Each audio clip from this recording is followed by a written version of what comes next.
I hosted a Pokemon tournament with a twist. You have to buy the Pokemon. Well, more than buy them, you have to bid on them. This is an auction-style Pokemon tournament where every Pokemon on your team comes at a price, and you're not just battling the competition, you're bartering with them. Now, before anybody rings up Big Pikachu himself, we're not gambling with real money here. Our starting budget is just Monopoly money, Poké Dollars if you will. But there is actual cash on the line, because the winner of the tournament gets 1,000 real-life dollars. I've assembled 7 of the strongest players and most creative team builders that I know, because when the cash starts flowing, you're gonna need to think fast to make the most of your money. As for the 8th player, well, that would be me. And let's just say I've got some dastardly economic policies that I'm looking forward to enacting. But before we hear about my machinations, let's meet the other players and hear what they've got planned. Each of us is going into this tournament blind, with only our own theories and plans to rely on. But before we start the draft,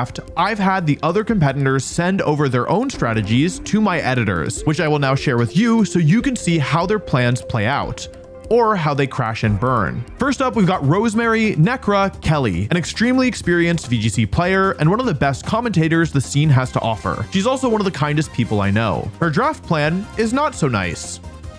Hi, my name is Rosemary or Necra, and I have been playing competitive Pokemon since 2014, and I've been on the official commentary team since 2019. Today, my draft strategy is going to revolve around Sneasler. Maybe a little bit contentious, but I think that Sneasler is one of the best Pokemon in the format and has to be respected so much that you need to put some type of counter on it. So why not just take it out of the pool, build a team around it, and see if I can get the win done that way. If all else fails, then I'm going to be going around a Sun strategy, but let's hope I have the plan A that I want first. See, Rose is a good demonstration of one strategy that you could take going in. Index on one really strong Pokemon and then build around that. Sure, you might need to spend some moolah, but the idea is that the pressure your star pick exerts will tax other players' resources as well. Rose isn't the only one doing this. Yuki Zaninovich, who has a penchant for his creative team building, has big goals as well. My name is Yuki Zaninovich, and my draft strategy is identifying a few key Pokemon that I want to make a team around. So I've identified Archaludon, Weezing, Indeedee, and Ursaluna Bloodmoon as potential Pokemon I can make an entire team around. So if I feel like I can get an undervalued pick for those, then I want to make a team around it. So the yard sale is kind of what I'm looking for, but we'll see if the game will give it to me. Let's see what happens. Ursaluna Bloodmoon is likely to be one of the most contested Pokemon in the draft, as is Archaludon. But Yuki is confident that with one big hitter, he can round out the team, which makes sense because Yuki's amazing at making the most out of otherwise bad Pokemon. On the other hand, you have someone like Justin Karras, regional winner and one of my best friends. Hey everyone, I'm Justin Karras. I'm a seasoned VGC competitor with a decade of experience. And today is draft day. My goal is to build a competitive team while making life difficult for my opponents. I'm eyeing up Pokemon like Garchomp, Dragapult, and Goldengo as potential starting points if I can get a good deal. But I'm also prepared to adapt to the draft and consider more budget-friendly options like Tyranitar, Indeedee, or Typhlosion. Early on, I'll be focusing on creating flexible team builds with multiple options, ensuring I can adapt to any situation. And I'll also be looking to disrupt other drafters' plans by snagging key Pokemon before they can. With limited resources, I'll have to be strategic in my picks. I'm going to want to avoid things like Incineroar, Sneasler, and Amoonguss because they might go for too high of a price. For comfort reasons, I'll also be avoiding sweepers that I don't enjoy using like Kingambit and Volcarona. I've prepared well for this event, and everything I want to do boils down to 3 things: disruption, substitution, and adaptability. I originally also wanted to plan how to prevent Dondozo from being drafted, but I actually created a simulation for a draft and found it isn't easy to prevent combo pieces from getting picked together without risking a collapse on your own build. Justin is really excited about this format and how it can pan out. Fun fact, before the auction started, Justin sent a 10-page guide on auction strategy out to all of his competitors. I think he just wants to see the auction format utilized to its fullest potential, and for my money, I think he's put the most time into thinking about the different ways you can leverage your money, so it makes sense that he wants to be fluid with his draft, adapting to the auction and ruining other players' days as he goes. This is part of what makes this format so genuinely interesting to me. There are so many ways that you can leverage your resources. To have good matchups, of course, you'll need strong allies. Thankfully, I know somebody who knows a thing or two about putting together a powerful team. In exchange for helping me in battle, I promised I'd spread the word about the new game, Game of Thrones Kingsroad. Now, if you love Game of Thrones or the Song of Ice and Fire novels, which I have read all of, you're gonna love this. Game of Thrones Kingsroad is an action-adventure RPG set in the world of Westeros, featuring an original storyline taking place during season 4 of the show. You can explore Westeros in detail and walk around iconic locations from the TV show, build relationships with classic characters, and even encounter legendary creatures like the Ice Spider. It's kind of crazy that we don't have one of those yet. Anyway, the game has a pretty cool strategic combat system and fun multiplayer co-op modes where you can team up with other players to battle iconic monsters from the franchise. You can pre-register for Game of Thrones Kingsroad by clicking on the link in the description. Thanks again to Game of Thrones Kingsroad for sponsoring this video. So far, we have a couple people focusing on getting a top pick and someone aiming to disrupt synergies. But there are so many more strategies to look at. Take Brendan Zhang, a former world champion and one of the smartest team builders I know, and one of the dark horses in this tournament. Hey everyone, I'm Brendan. I'm probably best known as the 2013 Juniors Division World Champion. And going into this draft, my strategy is just to play a slow and conservative game with my money. There's no one Pokemon or groups of Pokemon that I'm really interested in getting. And as a result, I don't want to overpay for anything because I think that can be exploited by my opponents. My strategy is just to draft a well-rounded team of 6 Pokemon with complementary typing, good stats, and access to a wide range of moves.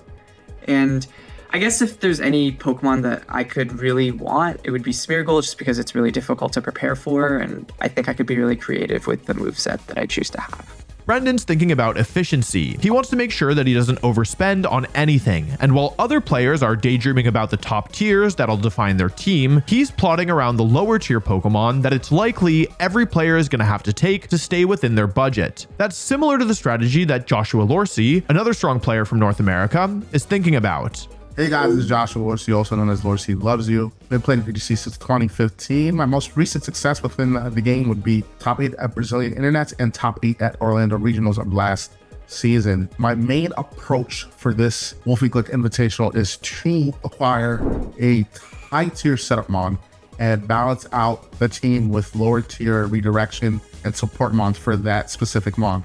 So I have a lot of Pokemon within my arsenal that I'm thinking about putting up on the draft. So just gotta wait and see. Peace.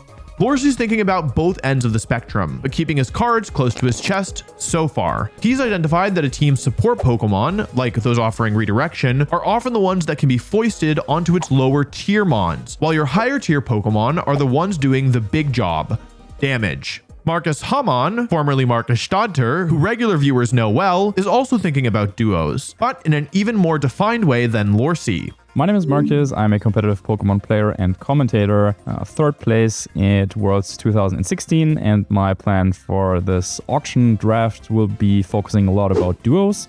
So I will try to get one key Pokemon, and I'm willing to spend a little bit more on that if it means that I can get another Pokemon for a bit cheaper. One example for that could be I will maybe try to get Weezing, and then no one else would want to try and get Slacking or Toedscruel, so as a bundle, it could be a good deal for me, but let's see what happens, and I'm looking forward to having some fun with this. There are certain duos in Pokemon where one Pokemon can only really bring out its full potential with one other specific Pokemon by its side. And as you heard from Marcus, he might be aiming for Weezing, whose neutralizing gas ability is crucial to making Slacking, and a personal favorite of mine, Toedscruel, work at all. Without Weezing, Toedscruel is almost useless. With it, I almost won a regional. I know what you've been waiting for. It's time to hear from Aaron Zhang, a man who has experience with as many teams as there are under the sun. And how is he going to flex that wide range of experience to win this tournament? Aaron, take it away. Aaron? Well, here's Aaron's plan.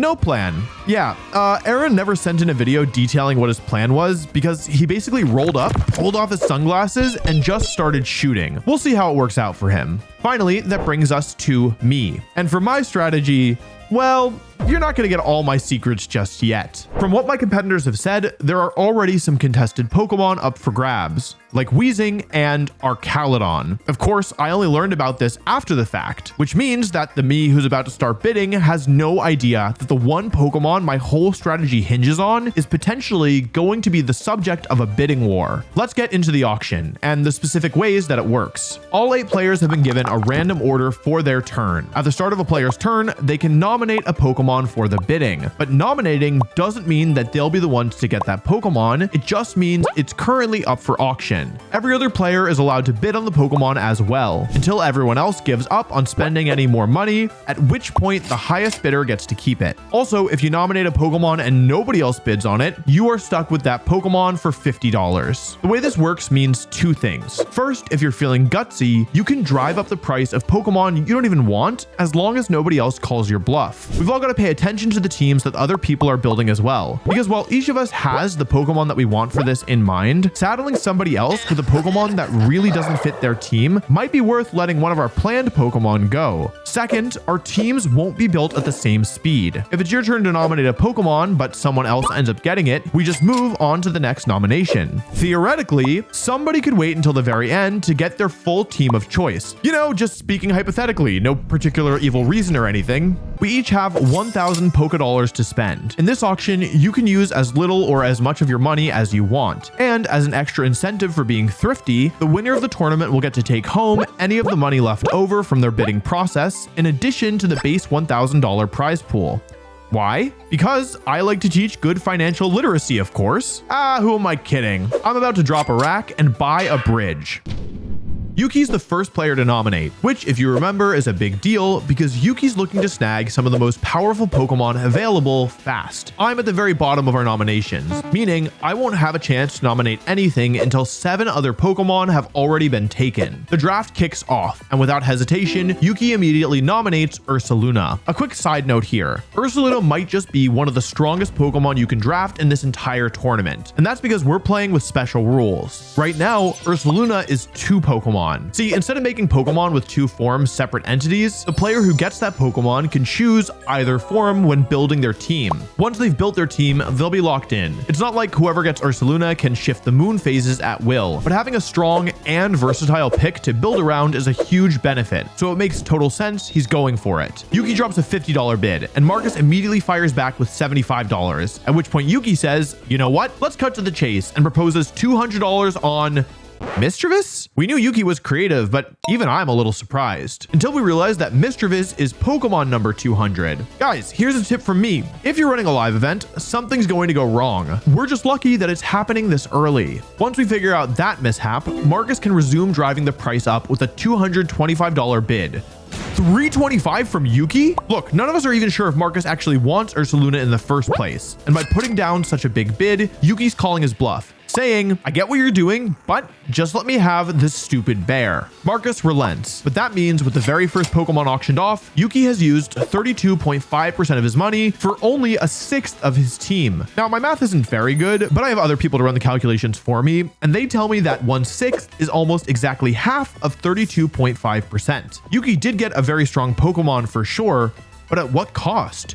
Literally. Justin's up next, and he nominates Goldengo. Now, we know that this is one of the Pokemon Justin wants. But hang on, is that Yuki bidding $250? It is. And once again, Marcus and Yuki have found themselves in a bidding war. I try to get other people involved, only for Rosemary to shut me down. I think Goldengo is a fraudulent Pokemon. I would not bid on this.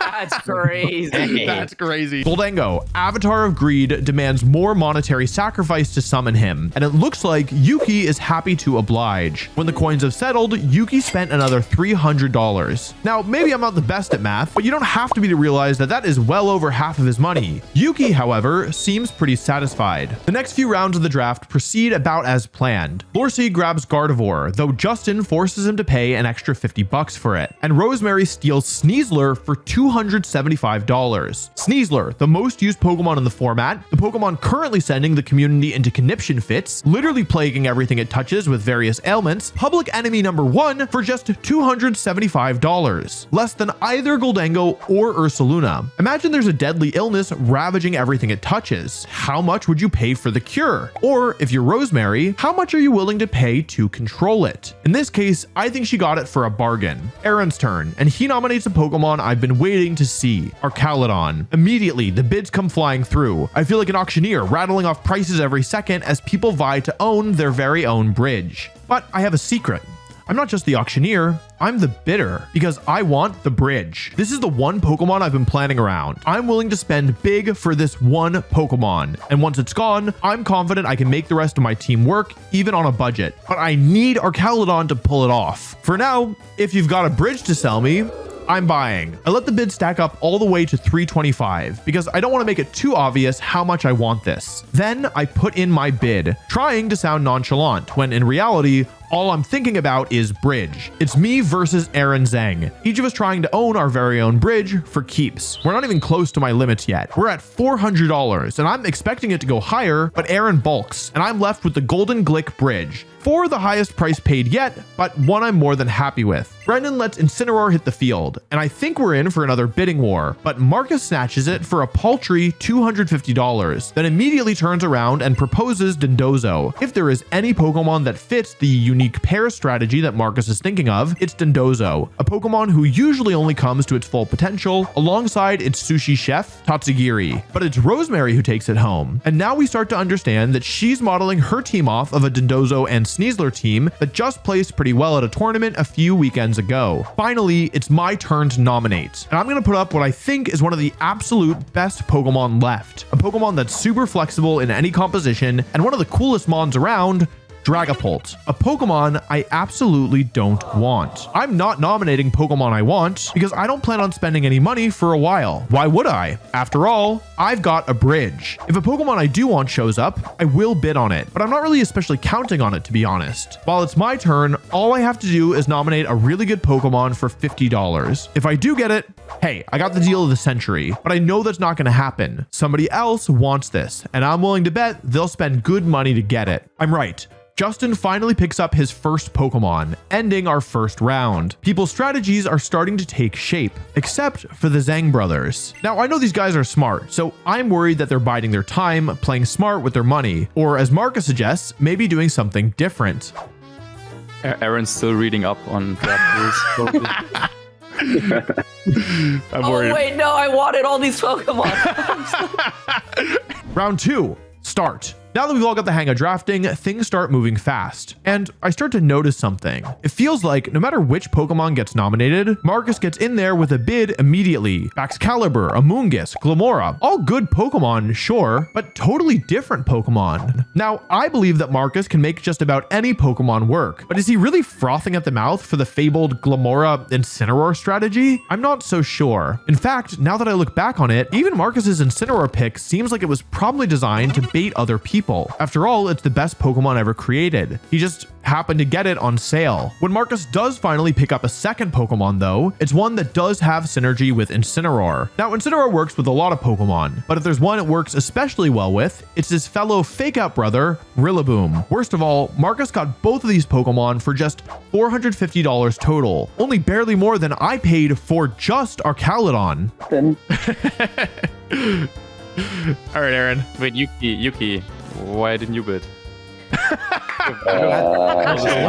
Aaron finally picks up his first Pokemon with Annihilate, setting up for some potential beat-up shenanigans down the line. And Brendan gets his first pick with Kommo-o, after some obligatory price gouging from Marcus, of course. Now it's finally time for Marcus to nominate a Pokemon of his own, and he goes for Volcarona, yet another Pokemon with two sets that it tends to run, a Rage Powder support build or a setup sweeper. But by now, I know what Marcus is doing here. I mean, come on. This is just a ploy to bankrupt us. But from the looks of it, everybody else knows that too. So Marcus gets Volcarona for just $150 and immediately lets us know that this was the first accidental pick of the auction. Well, that's what you get for trying to drive the price up, I guess. No time for that though. It's time for me to nominate another Pokemon that I do not want. This time it's Garchomp, who Lorsey is more than happy to snap up for just $150, rounding out half of his team with more than $600 still left. The teams are starting to take shape, and now all of us can see what our opponents are going for. Yuki's got strong but slow spread attackers. He just needs some support. Justin has some strong all-rounders. Lorsey's aiming for spread moves and telepathy, and Rose is building out her balance core. My plan is moving ahead fine, and Brendan's got plenty of room to work with. What about our dear friend Aaron Zhang? Aaron, only one Pokemon. How you feeling?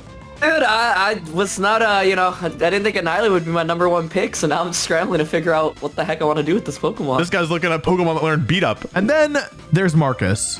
Oh boy, Marcus, things were going so well for you at first. Yeah, so this has gone a little bit differently from what I had anticipated, but at the same time, I mean, I'm looking at my board and I have 3 mons that I'm like not mad about. So yeah, just need to figure out a couple more good mons to finalize the team. Yeah.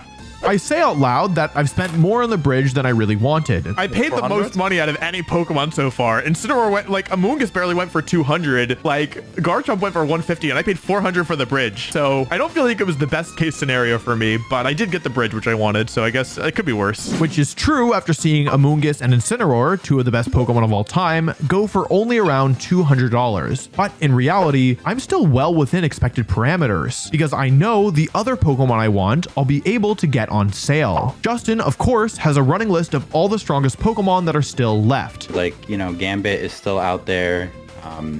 Oh, yeah. I'm going to drop that one. Like, Tatsu is always something that Rosemary can try and throw in there. Yeah. So, risky to contest, but, too, yeah. Would I have wanted Garchomp when I have Dragapult? You know what I mean? Like, yeah. And then he says this. Also, no weather Pokemon have gone yet. Oh, yeah. Which is pretty interesting. And I do my best to keep a totally straight face because, of course, I'm aiming for a rain team. Building around rain is an interesting strategy. Typically, you want a lot of Pokemon that can take advantage of the weather, which means one of your picks getting sniped could make for a bad forecast. But rain also has a decent amount of flexibility. Instead of thinking of my team in terms of specific Pokemon, I'm thinking of it in terms of roles. The setter, the sweeper, the anti-trick room Pokemon. These slots all have multiple candidates, except for one slot, the bridge. Luckily, I've already got that covered, and now I can sit back and wait. Round 3. Begin.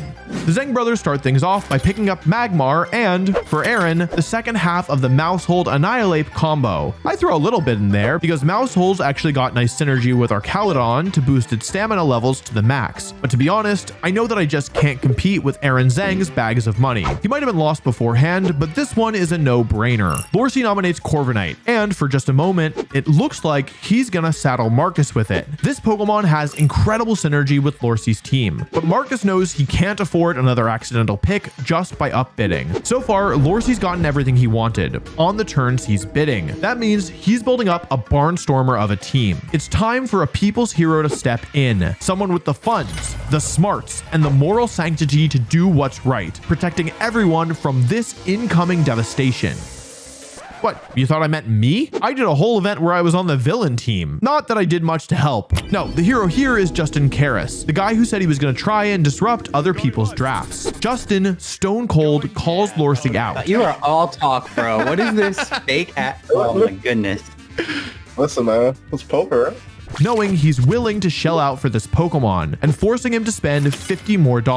Not much, but it all adds up in the end, especially when Lorsey spends $225 on Kingambit immediately after, rounding out 5 of his 6 Pokemon already. You know how many Pokemon I have? 1 bridge. Speaking of efficient spending, Brendan cinches Whimsicott and Salamence for just $250 total. And now it's time for Marcus again. Surely now that he's been forced to take Volcarona, he'll focus on Pokemon that he actually wants, right? Wheezing, a pick Marcus specifically earmarked when planning before the draft. This Pokemon, which can be either Cantonian or Galarian Wheezing, is especially strong in this format, where a bunch of us are relying on our Pokemon's abilities to set our teams apart. Mousehold's Friend Guard or Technician, Dondozo's Unaware, Whimsicott's Prankster, and, wait, hang on, Marcus has Rillaboom and Incineroar, two Pokemon with incredible abilities in Grassy Surge and Intimidate. In fact, both of these starter Pokemon used to exist before their hidden abilities were available, and both saw absolutely zero play. Marcus may have mapped out his plans with this Mon, but his team is on an entirely different continent now, and liable to get even further lost in the haze of Wheezing's nullifying gas. For the first time in the entire draft, no one else bids on this Pokemon. What a steal for Marcus, am I right? Now it's my turn. At this point, the chat's getting mad at me for not drafting any Pokemon other than the bridge, so I do what I do best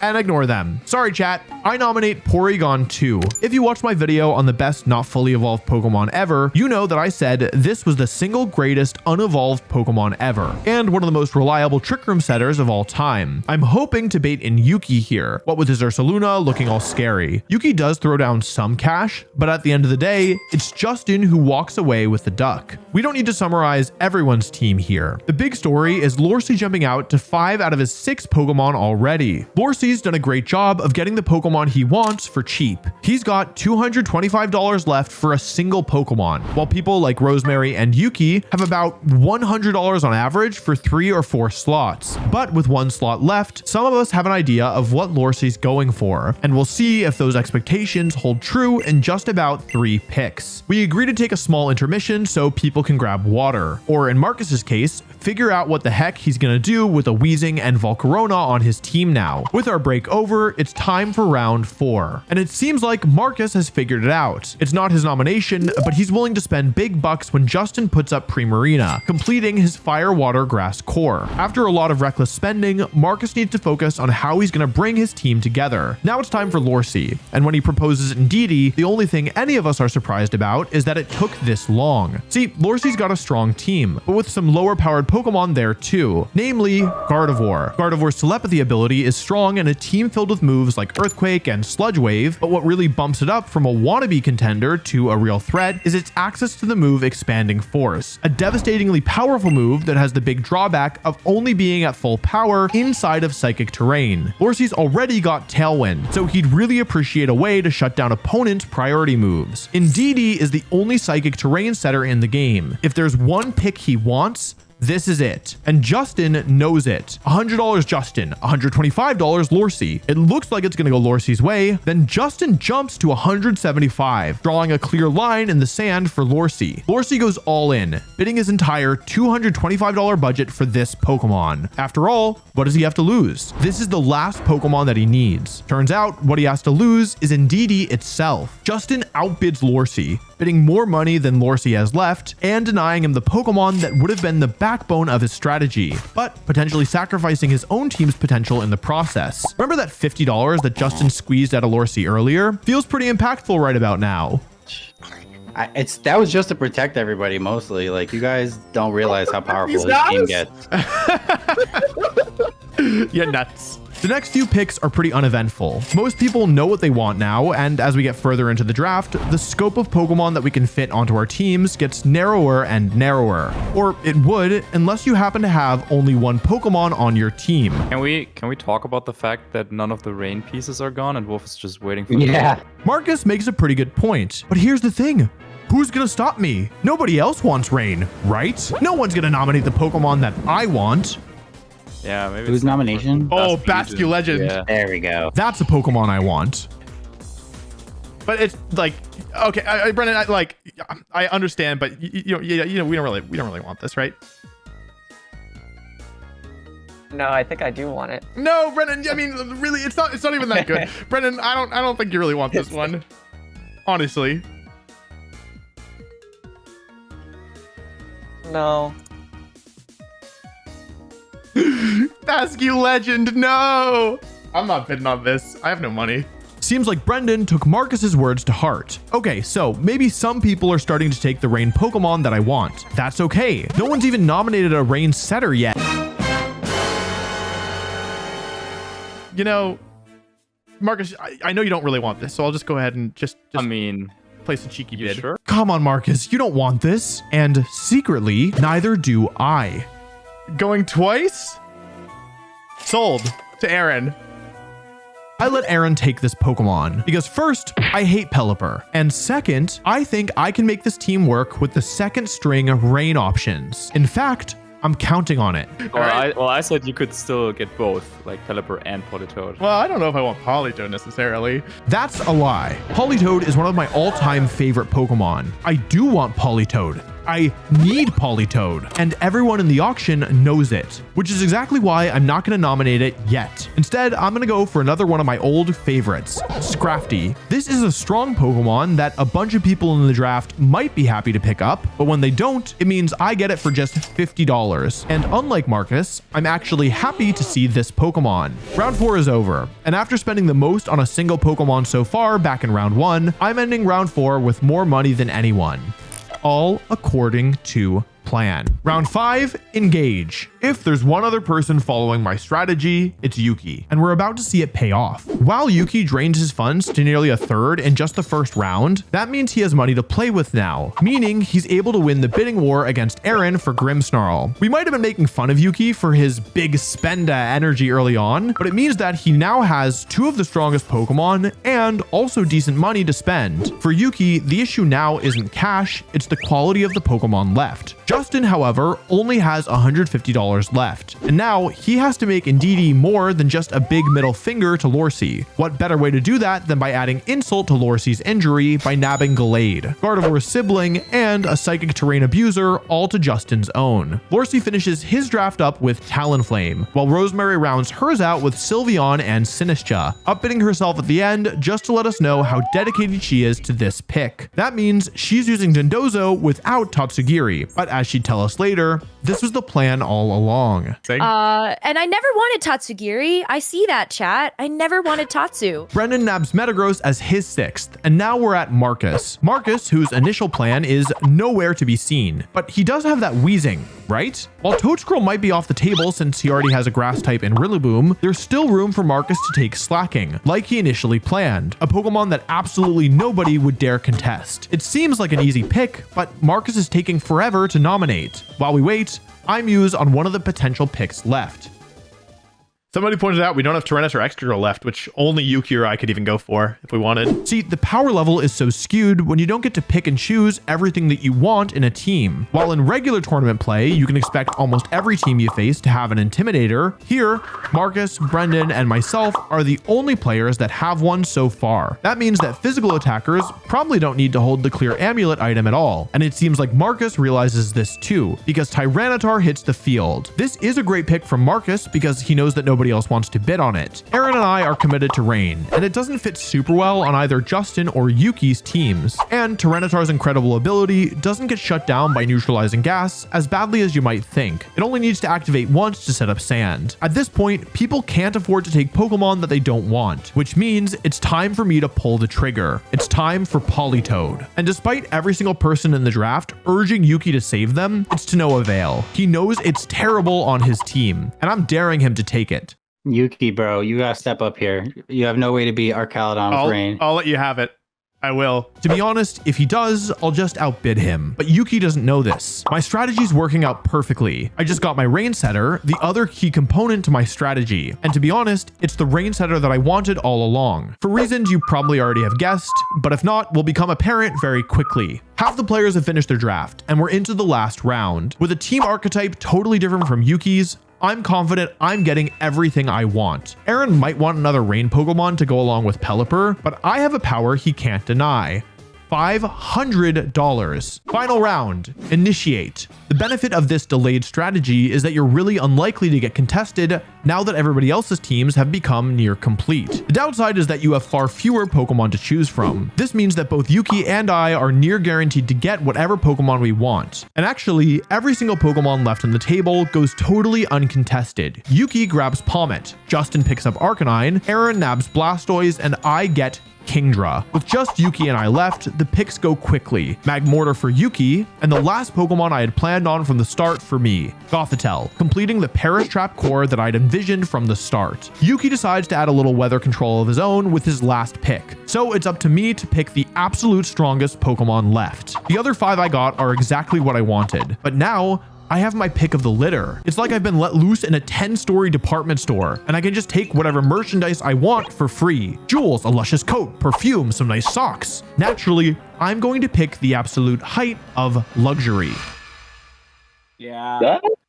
Oh man. And that's that. That's the draft. I'm not kidding. With that, the draft is complete. We have some people who executed pretty much exactly what they wanted, some who stayed flexible, adapting to the other picks, and then some people who found out that they were more flexible than anticipated, and now have to make do with their newfound contortionism. With the auction complete, it's time to move on to the next stage.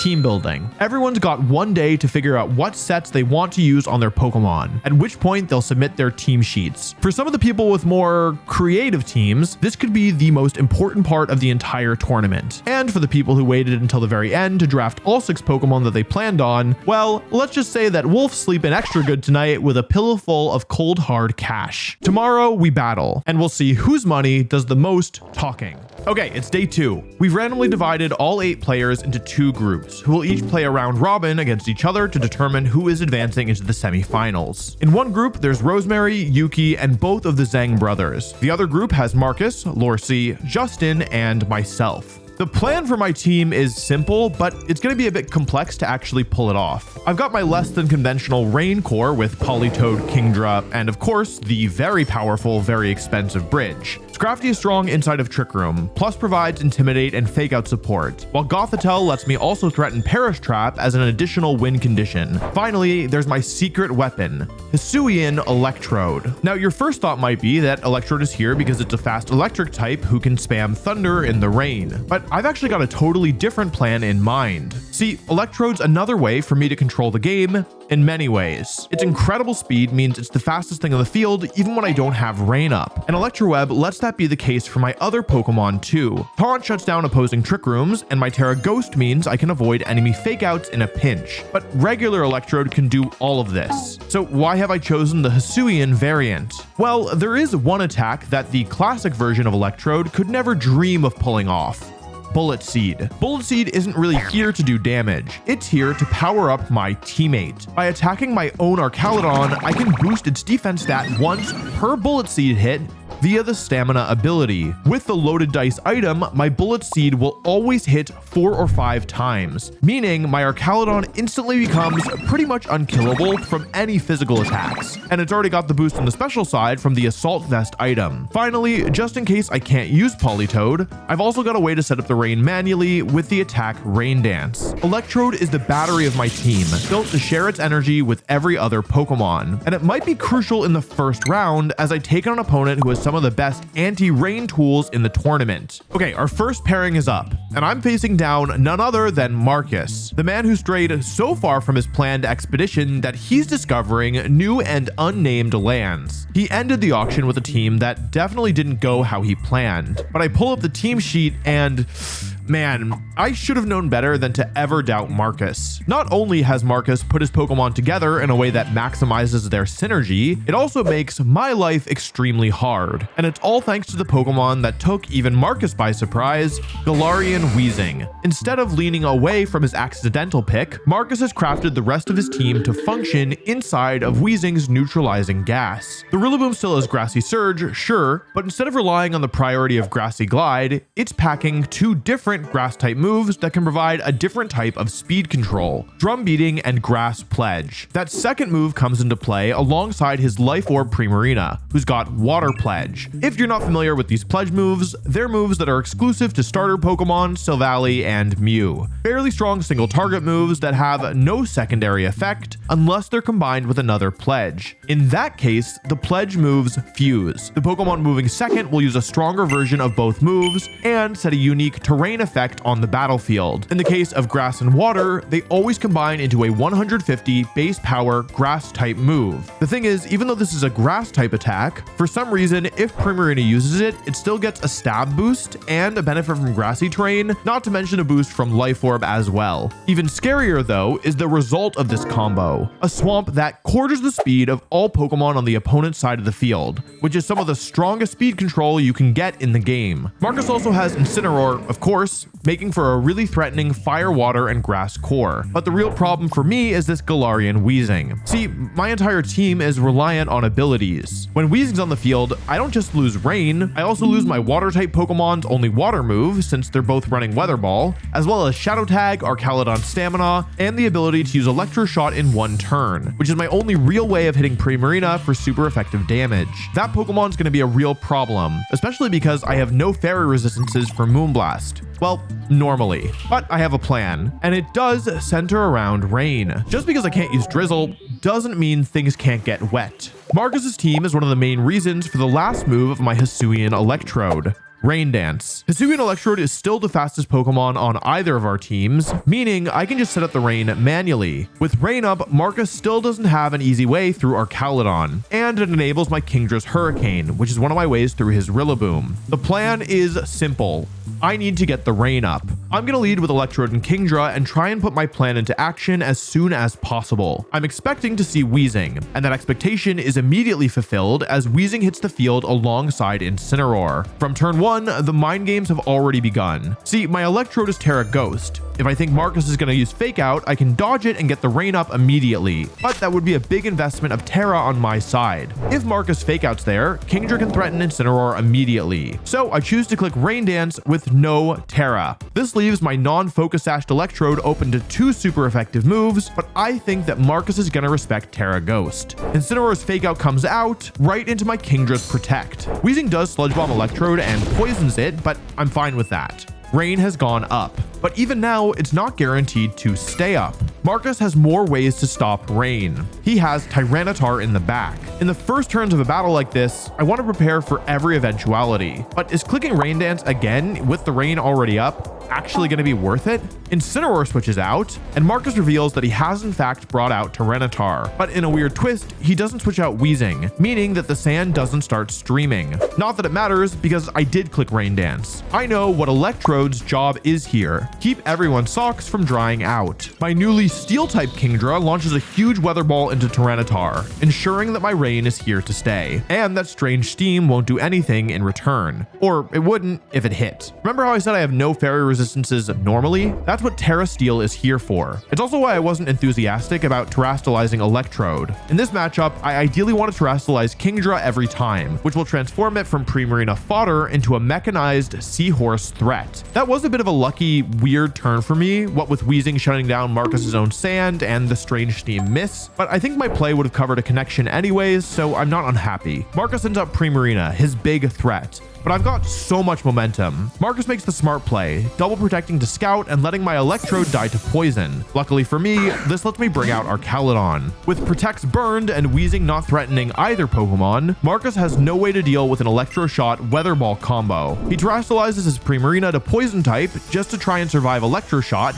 but it's no use. From here, my 2 Metallic Dragon Menaces clean up the team easily, and I don't even need to reveal my last Pokemon, Politoed, my secondary rain setter. Game 1 was smooth sailing, despite, or maybe because of, the stormy skies. Marcus went all in on stopping my rain, bringing both Tyranitar and Weezing, but I know I got lucky with the Tyranitar snipe. I did learn some really valuable info here, namely that Fake Out Sludge Bomb shouldn't KO Electrode, and that his Primarina is slower than all of my attackers. I don't think that Marcus is going to repeat his lead. My gut is telling me that he really wants to shut down Kingdra this time, so I think he's probably going to lead with Rillaboom and Primarina, which is a really hard combo for Kingdra to deal with. I'm going to lead to counter that. The battle starts and out pops Rillaboom and Primarina, only to be met by Hisuian Electrode and Archaludon. Perfect. Electrode not only covers for Weezing, it exploits Rillaboom's own grassy terrain to threaten Primarina even more. While Kingdra would have struggled with this lead, Archaludon's natural steel typing eats the starters up. I don't even feel the need to set up the rain. I'm just gonna start dishing out damage. The threat of Bullet Seed makes Marcus Terra immediately, which lets him set up the swamp, almost KOing Electrode even though it resists it and quartering my speed. I was so tunneled on fake out that I didn't even consider this, and I am so mental boomed that I time out the next turn. My Electrode switches to Politoed, but I have no idea what move my Archaludon is going to go for. Luckily, it defaults to Flash Cannon and knocks out Rillaboom, but despite my great lead, Marcus totally has me on the back foot. I need to lock in. But actually, this isn't the turn for that. Right now, I just need to survive the swamp, which lasts for 4 turns. Incineroar's fake out means I can't keep my team safe, and I have to let Archaludon go down to Moonblast. That's okay though. Since Primarina has terastallized, Kingdra can come out and start wreaking havoc. I just need to get through one more turn of the swamp. I protect Kingdra and Weather Ball with Politoed into the Primarina, but Marcus reads it. He Moonblasts into Politoed, critting me and dropping my special attack, as his Incineroar switches out. This is really bad. Either Weezing or Tyranitar will totally nullify my Swift Swim boost, but instead, it's Volcarona that comes out. I am surprised by this, but it gives me just the opening I need. The swamp has finally dissolved, meaning it's time to go back on the offensive. I launch dual Weather Balls into Primarina as Volcarona protects, eliminating the biggest threat on Marcus's team. I've survived the swamp. Now it's time to see if Marcus can weather the storm. That probably makes it sound like I want to KO everything with Kingdra, but no, that's not the case. Politoed's gonna win this game for me. See, Marcus only has 2 Pokemon left, and that means it's Perish time, baby. I terastallize Politoed, also a Steel type, and click Perish Song, while Kingdra Weather Balls Volcarona. This is a no-win situation for Marcus. He can only fake out one of my Pokemon, and the other one essentially wins me the game. He chooses Death by way of Song. Kingdra gets faked out, keeping Volcarona alive for now, but with Perish Song up, this game is as good as over. I stall out the next 3 turns with protects and switches, and all Marcus can do is watch as I take my guaranteed victory, winning the set 2-0. But actually, I'm only one of 4 different battles that are going on right now. In the other match of my group, Justin, Karis, and Lorcy are facing off, and this battle's got beef. In case you forgot, Justin was single-handedly responsible for disrupting Lorcy's strategy, to the detriment of his own team. Lorcy's team has a very powerful theme behind it, spamming powerful spread moves that the rest of his team can dodge, whether it's flying over Garchomp's Earthquake, telepathically dodging Glamora's Sludge Wave, or simply clicking Gardevoir's Choice Specs Dazzling Gleam. On top of that, he has near-guaranteed Tailwind thanks to Talonflame, and 2 powerful cleanup Steel types in Corviknight and Kingambit, Pokemon who can stick around for a long time while dishing out damage simultaneously. Now, Lorcy did want Indeedee to help round out his team, but Justin sniped it, and then was forced to integrate it into his own team. Justin's team is broken into 2 main modes. The fast mode, which centers around Choice Specs Dragapult, Choice Scarf Expanding Force Indeedee, and Assault Vest Hisuian and Arcanine, and the Trick Room mode, which uses Amoonguss, Terrastellar Gallade, and Porygon 2. But just because Justin took away the Psychic Terrain from Lorcy, that doesn't mean that Lorcy can't use the Psychic Terrain against Justin.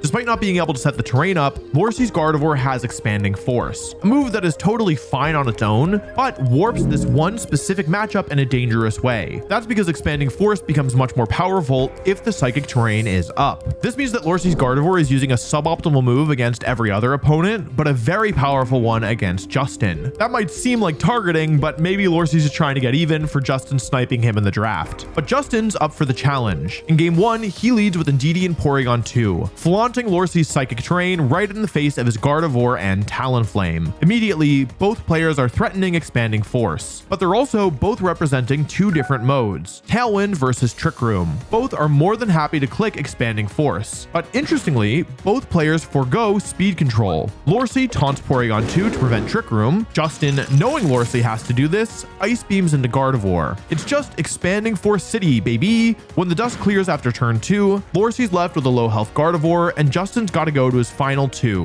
Amoonguss and Gardevoir's sibling, Gallade. Despite being able to live both an Expanding Force and a Terra Ground Earthquake, Amoonguss can't keep Gallade safe from Lorcy's spread move pins for long enough, and Lorcy wraps up game 1, thanks to his vendetta against Justin, manifested in the devastating power of Expanding Force. Both players adapt for game 2, but it looks like Lorcy's got the best of Justin thanks to Kingambit's immediate Defiant boost in the face of Intimidate. But here's where Justin reveals his trap, the fastest mushroom you have ever seen, one that's able to spore Lorcy's Kingambit before it can move. Justin leverages his sleep and Rage Powder to get Specs Dragapult into position, and once he terastallizes to a Ghost type, he's able to expose one of the weaknesses of Lorcey's team. He only has Protect on 2 of his Pokemon. Spec Shadow Ball rips through Lorcey's team until only Garchomp is left, at which point Justin can set up Trick Room and easily win. Amoonguss has proved a problem, so Lorcey leads with his 2 best anti-Amoonguss Pokemon in Game 3, Gardevoir and Talonflame.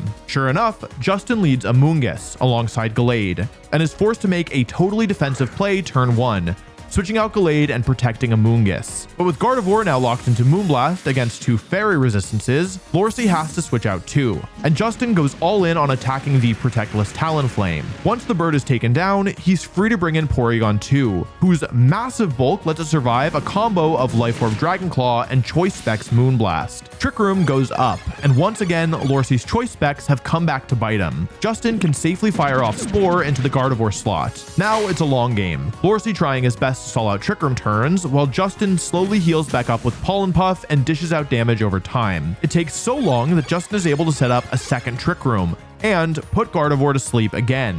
But before the battle can run its course, now, this is a tricky situation. At 3 Pokemon left apiece, the game was far from over, but with Lorcey's team weakened and struggling to KO Amoonguss, Justin was definitely in the driver's seat. That being said, it is possible that Justin could lose or that Lorcey could find some way of clutching. As I know from personal experience, you can always choke in Pokemon, which is why I have so much respect for Lorcey for just letting Justin have the win. He acknowledged after the game that there was always a chance that he could have won, but he felt that Justin probably would have won outside of a really bad mistake. He admitted that locking Gardevoir into Moonblast was probably the game-deciding choice. While it does feel bad to click Expanding Force outside of Psychic Terrain, not having a way to threaten Amoonguss was ultimately the deciding factor. I know this is just a tournament that we're holding for fun, but it never feels good to lose, especially when you still had a shot. It's a real testament to what a stand-up guy Lorcey is, and what a strong player, that he not only was able to take uncertain defeat with grace, but immediately reflected on his own play and what he could do better. We never want to see a match end with a disconnect, but when it does happen, it's great to see players handle it with so much dignity and grace. That settles the matches in Group A. Over in Group B, Brendan Zhang's triple pseudo-legendary team faces off against Rosemary's Sneasler-centric squad. Try saying that 5 times fast. In Game 1, Rose simply can't break through Brendan's Terra Fire Iron Defense Kommo, who was able to take over the game completely. In Game 2, Rose adapts very intelligently to punish Kommo early with coaching Sneasler, letting her Baxcalibur critically survive a body press, and thanks to a Dondozo Fissure hit and a Typhlosion Draco Meteor dodge, Rosemary is able to throw out her Typhlosion's Terra Fire Eruption and put Brendan too far in the hole, bringing it to Game 3. Brendan sticks to the same game plan in Game 3 though, and without Basculegion being fissured, he's able to knock out Typhlosion before it can damage Salamence, who then checkmates Dondozo to win the game and the set. Meanwhile, Aaron's Mouse Ape faces off against Yuki's Goldengo, Ursaluna, and friends. It's a scary matchup for Aaron. Ursaluna's Blood Moon ability lets it ignore Annihilape's Ghost typing. In Game 1, Aaron is able to pull off the beat-up, bulk-up combo on Annihilate, but Yuki demonstrates the power of Grimmsnarl, whose Thunder Wave, Reflect, and Foul Play slow Aaron down enough to the point that he's in an unwinnable situation. That Thunder Wave is a crucial part of Yuki's plan. Despite running Ursaluna Blood Moon, he's got no Trick Room, meaning this alternative speed control is crucial to letting the bear run amok.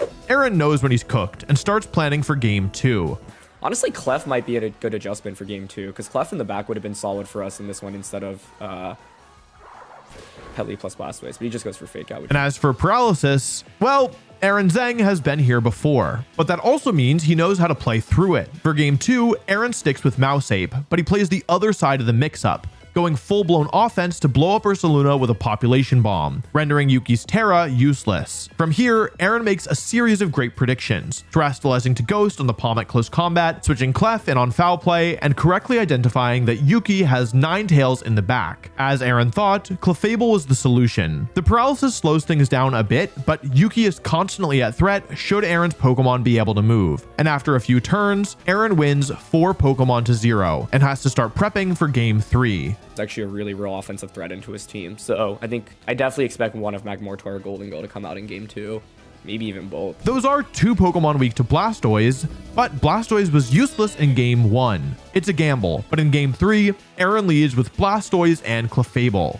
It's not a fun tournament, you know, if we're not gonna use our fun Pokemon. So Blastoise didn't get the chance to shine in Game 1. I'm gonna give it a shot here. I don't love gambling against Thunderwave on turn 1 of the game. I don't think I'll get to Yeah, there's Golden Goat. Okay, nice. And Magmortar. I mean, hey, this is so good for Blastoise Clef. It's a great lead and the perfect opportunity for Blastoise to cook. The only threat to the chef, Magmortar's Clear Smog. But thanks to Clefable's Terra Water and Follow Me, Aaron is able to set up Shell Smash and start to blow through Yuki's team with a combination of Water Pledge and Water Spout. It all looks like it's going okay, until Grimmsnarl barely lives a Water Pledge on a sliver of HP and KOs Blastoise, turning its otherwise irrelevant attack boost against it, and letting Grimmsnarl set up a Reflect before going down. Now it's Ninetales and Magmortar against Maushold and Pelipper, and without the rain, Population Bomb is Aaron's only reliable way to hit Ninetales. The question is whether or not... Oh, I got burnt. That burn seals up the game for Yuki. Aaron realized that he could have Weatherballed Magmortar and protected so he wouldn't get burned, but hey, he ended up missing Population Bomb anyways, so it wouldn't have mattered. Yuki takes the win while Aaron falls to 0 wins and 1 loss. Time for round 2. With both our winners playing each other and both our losers playing each other, one player will be guaranteed through groups and one player will be mathematically eliminated when all is said and done. In the 0-1 match between Aaron and Rosemary, whoever loses will end up with an 0-2 record, effectively knocking them out of the tournament. It's already do or die in just round 2, as Rosemary has to run the second half of the Zanga Brother Gauntlet. Aaron's team is built around 3 setup Pokemon and 3 support Pokemon. You already know about Maushold and Annihilate, but Clefable provides redirection for Blastoise and Dragonite to use Shell Smash or Dragon Dance, while Pelipper gives Tailwind support as well as Rain to boost Blastoise even further. Problem is, Rosemary has one of the best anti-setup Pokemon in the game, Unaware Dondozo, who ignores all of her opponent's stat boosts. Although she doesn't have Tatsugiri, her coaching Sneasler gives Dondozo another way to become a menace, and her support Sinistcha provides healing that Tatsugiri can only dream of. For Aaron to win, he needs to find a way through Dozo. For Rose, she needs to get damage down on the setup Pokemon that resist Dondozo's liquidation. Dragonite in particular feels like Salamence from her last match, what with its dragon typing resisting water and that annoying immunity to fissure. Rosemary leads game 1 with the same lead she's been using all day, Sneasler and Dondozo. Aaron, fearing Dire Claw, has to protect Clefable, letting Rose start to set up coachings while Aaron gets a Water Spout off, doing about a quarter to Dondozo and dropping Sneasler to low HP. On turn 2, it's time for Aaron to hit the gas. Despite Dondozo having Unaware, he clicks Shell Smash, while Rosemary targets Clefable with Dire Claw and Yawn. Now Blastoise is the fastest thing on the field, and it's time to click on the big button. Pelipper comes out and Blastoise terastallizes to water, boosting an already strong attack to absolutely torrential levels. Even with Dondozo ignoring the +2 special attack boost, it still loses nearly half of its HP to Water Spout. Rosemary, desperate for a way out, crosses her fingers that Fissure will land, but when it misses, it just about spells curtains. Sinistcha is able to top off Dondozo with Hospitality, but that's all it gets to do. Water Spout one-shots it before it can even move, although the crit may have helped, and Pelipper cleans up Dondozo. Rosemary's left with just her signature Sylveon facing down a single target Terra Water, full health, +2 Water Spout. And I don't need to run any damage calcs to tell you that the odds aren't in her favor. Aaron clicks Water Pledge just to swag out, and we go to game 2. It's safe to say that Blastoise has blown Rosemary away. What do I do here? I feel like I just lose. Even Dondozo's massive bulk wasn't enough, especially thanks to Water Spout being a spread move. She's struggling to find a way to handle the Water Spouts and ends up locking into the same lead. This time she has a plan. Well, sort of. But I just kind of wonder if I maybe just have to go for Dire Claw shenanigans. Luckily for Rose, the shenanigans pay off. Not only does Aaron not follow me, but Rose fully paralyzes the Blastoise and drops it below half HP. And we're not done with the shenanigans just yet. Rosemary's second Dire Claw paralyzes Clefable too, opening up the door for her Baxcalibur to start firing off moves, and for her Dondozo to do this. But I hit the fissure! No way! Let's go! Now, is this lucky? Yeah, maybe. Is Rose bothered about that? Well... 2 Dire Claw paralyses, 1 fissure, no problems. Aaron's final 2 Pokemon are Pelipper and Maushold, and though he pulls off a great Protect as Rosemary double targets Maushold, letting him get up Tailwind, Rose soon realizes that Pelipper is actually the real threat here. Maushold is functionally walled by Sinistcha. She trades Dondozo for Pelipper, and Aaron, realizing he's lost when he sees Sinistcha, forfeits. We're going to game 3, with both these players' tournament lives on the line. Rosemary's sticking to her lead, but Aaron has switched it up, changing out Blastoise for Dragonite. For Rosemary, the physical attacker on the field is assigned to click Coaching. She yawns into Dragonite, but Aaron redirects it into Terra Water Clefable while he Dragon Dances himself. Rosemary protects on turn 2, fearing an attack, but Aaron reads into it, Dragon Dancing again, and lets Clefable fall asleep as it redirects the second yawn. Now, Aaron is one setup move ahead, which he leverages to break through Sneasler's Focus Sash with Scale Shot, but that lets Rosemary yawn once more, putting Dragonite in the drowsy zone. Aaron is forced to switch out his +2 Dragonite, and Rosemary takes the opportunity to click the funny button one more time. It does have the opportunity to potentially go for... Honestly, this isn't even that great for Rosemary because it lets Aaron switch out to Dragonite for free, immediately threatening Baxcalibur. Baxcalibur goes down as Rosemary gets one more yawn off. Rosemary's down to her final 2 Pokemon, but Dragonite, crucially, doesn't have a flying move, and Blastoise only has water moves. Without having any boosts up, Aaron has a really tough time taking down either of these Pokemon, and with Rosemary content to click yawn pretty much every turn, it is very hard to switch in. Aaron could have either Pelipper, Mousehold, or Annihilape in the back, but Mousehold loses to Sinistcha while Annihilape is fairly weak on its own. If he's gonna win, he needs to bring in Pelipper without it going down in the process. Aaron switches out his already sleeping Dragonite as Rosemary liquidates into the other slot, and it's Pelipper, the one Pokemon who can handle Sinistcha. But Rosemary has covered for this by clicking Trick Room, and now speed advantage lost and his strong Pokemon asleep, Aaron is in a dire situation. He needs to somehow stall out this Trick Room and win. Just to be safe, Rosemary terras her Sinistcha to a Fairy type to avoid super effective Hurricane damage. It does make her weak to Iron Head, but for now, she's focused on the target, not taking a nap. With 2 more turns of Trick Room left, Aaron protects Pelipper, and Rosemary reads into it, targeting into Dragonite, getting both a critical hit and a defense drop. With no Protect on Dragonite, that's a guaranteed KO for Rosemary on the next turn, and a guaranteed win for her. So, did Rosemary get a bit lucky?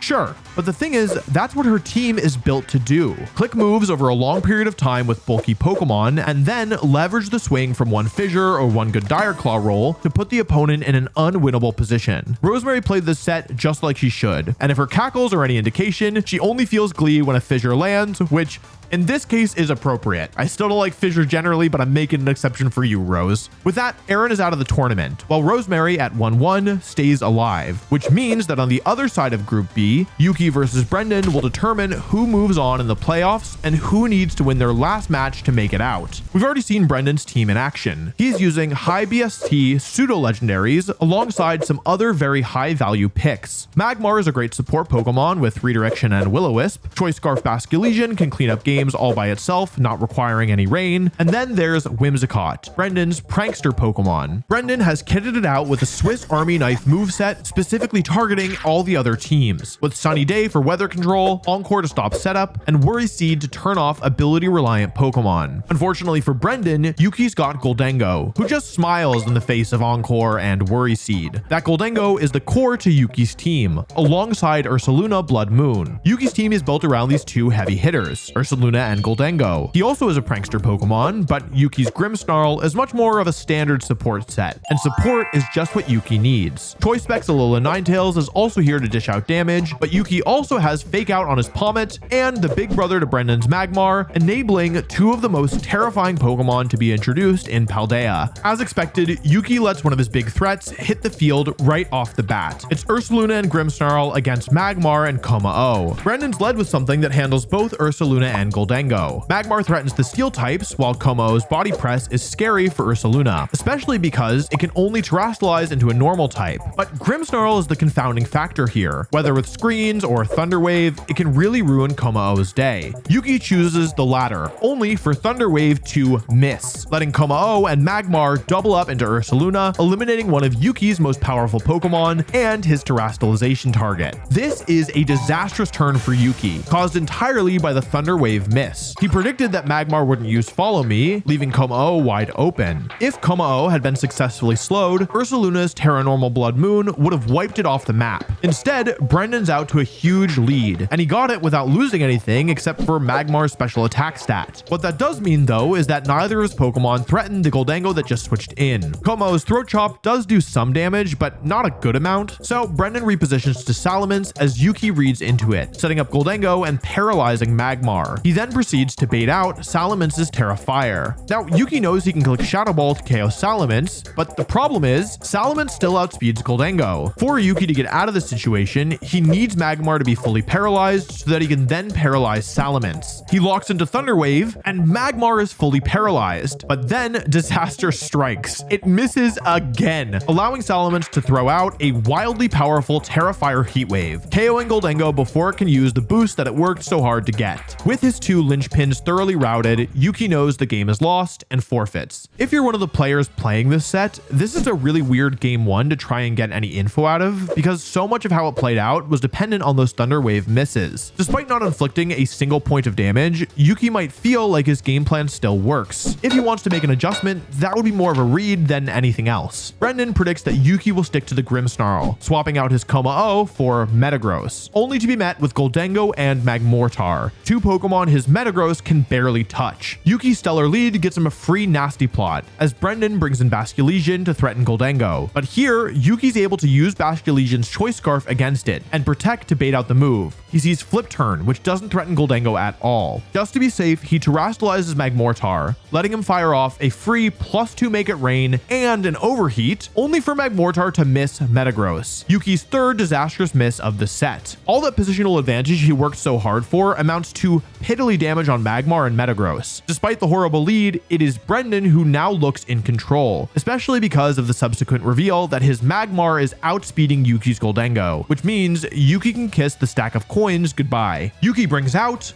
Palmet instead of Ursaluna. This is a very frail Pokemon with a big attack stat. Moreover, it outspeeds everything on Brendan's team except for that Basculegion. It wouldn't hesitate to take down Metagross with Double Shock from this range, which is why Brendan goes straight into his Como-o, which eats a Fake Out instead, as Magmar commits Patricide and eliminates its ancestor. With Grimmsnarl revealed as the last Pokemon, Brendan sees a clear path to victory. Iron Defense Como-o should be nearly unbreakable against the likes of Palmet's Close Combat and Double Shock, or Grimmsnarl's Foul Play. Yuki's only hope is to get lucky with Thunder Wave paralyses, and while he does land one on Magmar, it's not enough to break through Como-o in time, as Brendan takes another decisive victory. While Yuki undeniably got unlucky in these matches, Brendan also demonstrated a positioning masterclass, especially in Game 2, leveraging his Pokemon's high base stats to pivot effectively into the formation he needed, and guaranteeing his place in the playoffs, which is what I'm about to try and do in my second match against Justin Karras. Unlike Marcus, Justin has no way to stop me from setting up Rain. His main stopgap against my big sweepers is going to be that pesky Amoonguss, because though my team may be strong, it lacks any form of spread move other than Electroweb. What Justin does have though is a very tanky Trick Room setter that can turn my whole team's speed against it. Porygon 2. Its Terra Ghost is something that I'm worried about. It'll make it immune to Fake Out, Arcalodon's Body Press, and Scrafty's Close Combat, and it will allow it to switch out of Shadow Tag. But with that being said,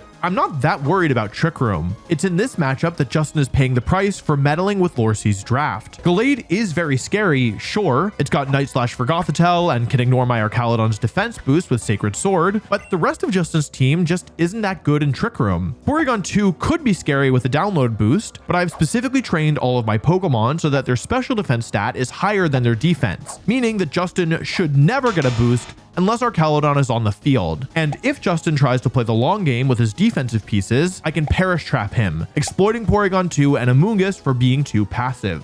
Honestly, most of my Pokemon can come here. This is tough actually because all my Pokemon are kind of usable. I decide to just rip Politoed Kingdra right off the bat, meeting Justin's Dragapult and Amoonguss lead. Now, Specs Dragapult is a big threat to my team, but I have Protect on everything except for Arcalodon, letting me scout out what move he wants to lock into effectively. Justin immediately goes for Terraghost Shadow Ball and Rage Powder. Now, I can't be sure, but it seems to me like Justin's plan is clear. He wants to rip through my team with Specs Dragapult. Dragapult is no longer weak to dragon attacks, but it has also lost its water resistance. And crucially, Amoonguss can no longer become a water type itself. While Justin could protect Amoonguss here, I have a feeling that he wants to keep that investment to his Terra safe. As Amoonguss rage powders, I oblige its request politely, targeting it anyways, with a helping hand boosted Hurricane that whirls the mushroom off the field. And I survived the Shadow Ball, thanks to all the bulk I'm running on Kingdra. It drops my special defense, but that honestly shouldn't matter. I'm at such low HP already. Porygon 2 comes in, but I'm not worried. Without download, it shouldn't be much of a threat.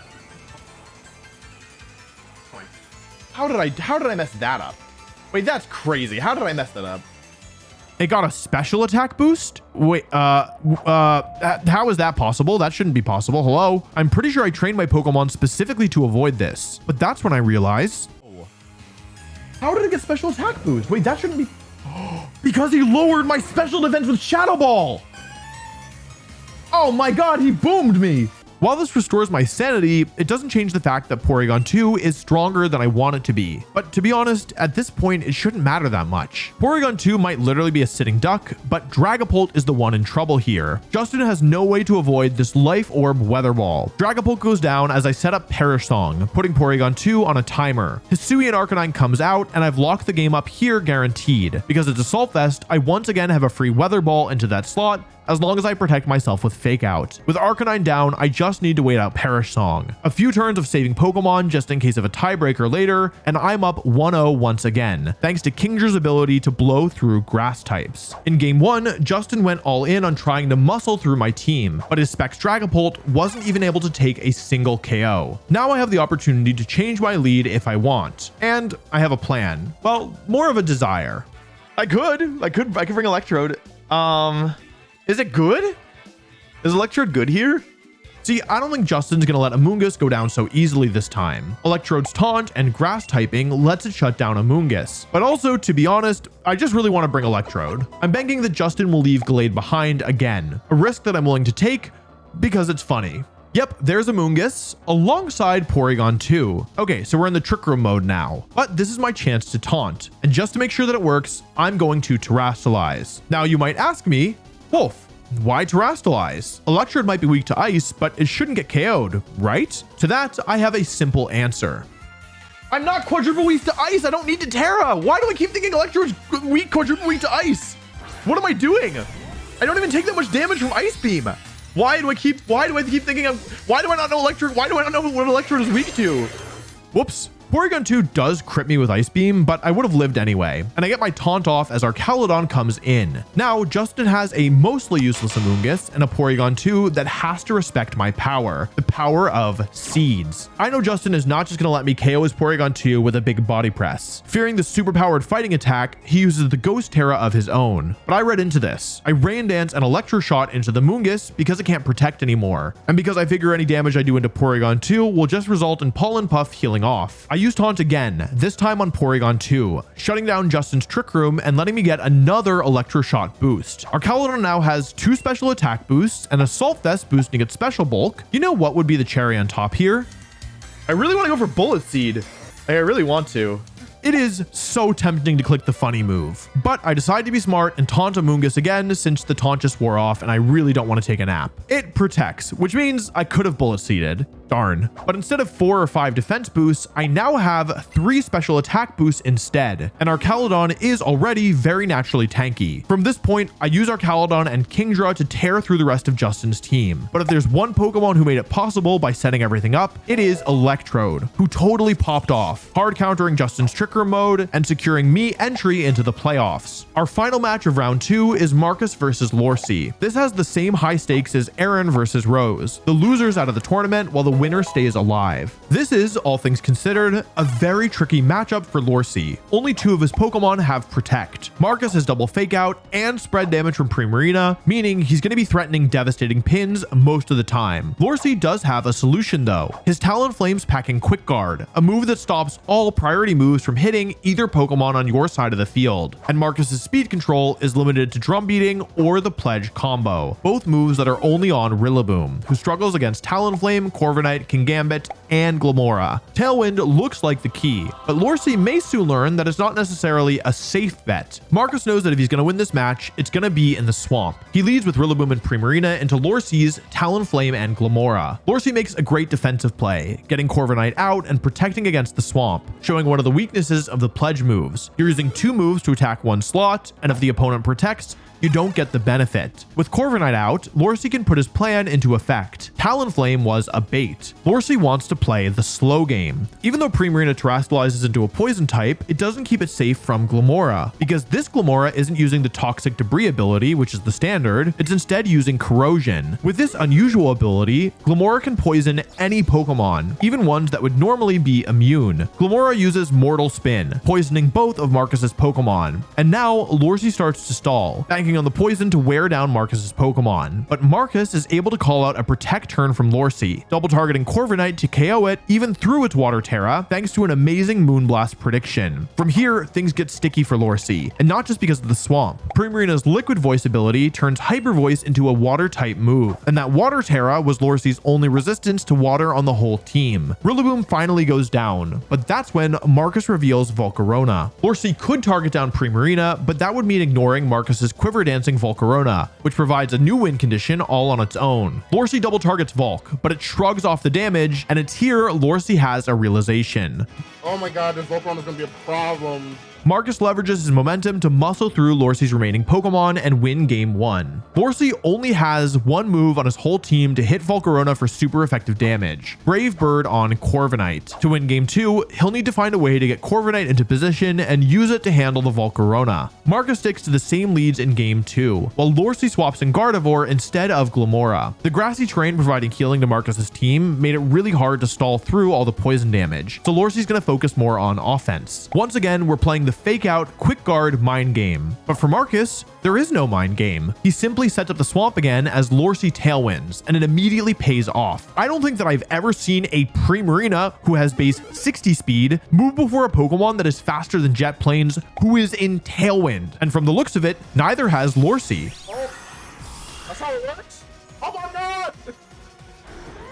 I do not blame Lorcy for not expecting this. The swamp is a very unusual mechanic that pretty much never comes up in competitive play, and the only reason I know about it is because it makes for good YouTube content. But the math checks out here. Tailwind doubles your entire team's speed, but the swamp quarters it. So even after setting up Tailwind, Lorcy's entire team is at half of their starting speed in the swamp. This is why Marcus didn't care about preventing Tailwind. He's got a better speed control tool on his side. With that, Lorcy has lost 2 of his major attacking threats in 2 turns. His only chance is to go for a 1 versus 4 Corviknight sweep. He starts bulking up, but Marcus has 2 fire types in the back, and Lorcy's already used his Terra. He sinks down into the swamp, while Marcus keeps himself alive. With round 2 over, we have 2 players eliminated, 2 players guaranteed to move to the final bracket, and 2 battles left that will decide who else is making it through. Even though some players have already learned their fate, we're still going to play out all the remaining matches. The seeding of the next round could change depending on the tiebreakers, so everyone still has incentive to play. This final round is a battle between the Zhang brothers. Aaron might be out of the tournament, but he doesn't care about that.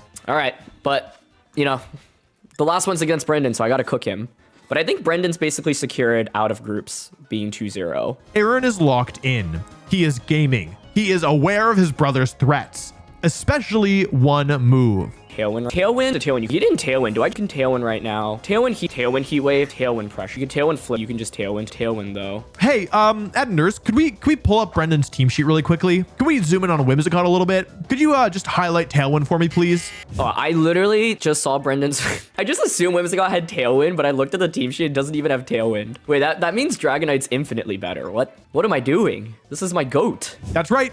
Aaron spent the entire battle acutely aware and planning around a move that his brother did not have. However, he did identify that Scale Shot Terra Steel Dragonite popped off, and it's even better now that he knows the hidden truth about Brendan's team. That wasn't hidden behind anything other than Aaron's lack of reading comprehension. Despite bowing down to his Game 1 GOAT, Aaron decides not to bring Dragonite in Game 2, as Brendan drops Kommo-o for Metagross. These adjustments set us up for a Game 3 brother versus brother showdown. This time, Aaron does bring the Dragonite, who proceeds to, instead, receive the title of Woat. Sorry, I said Tailwind, but it doesn't KO? Oh, Dragonite! I lost so many games in this from like missing a knockout by the slimmest of HP. Oh, that's so unfortunate. Here, by the way, is Brendan's reaction according to Aaron.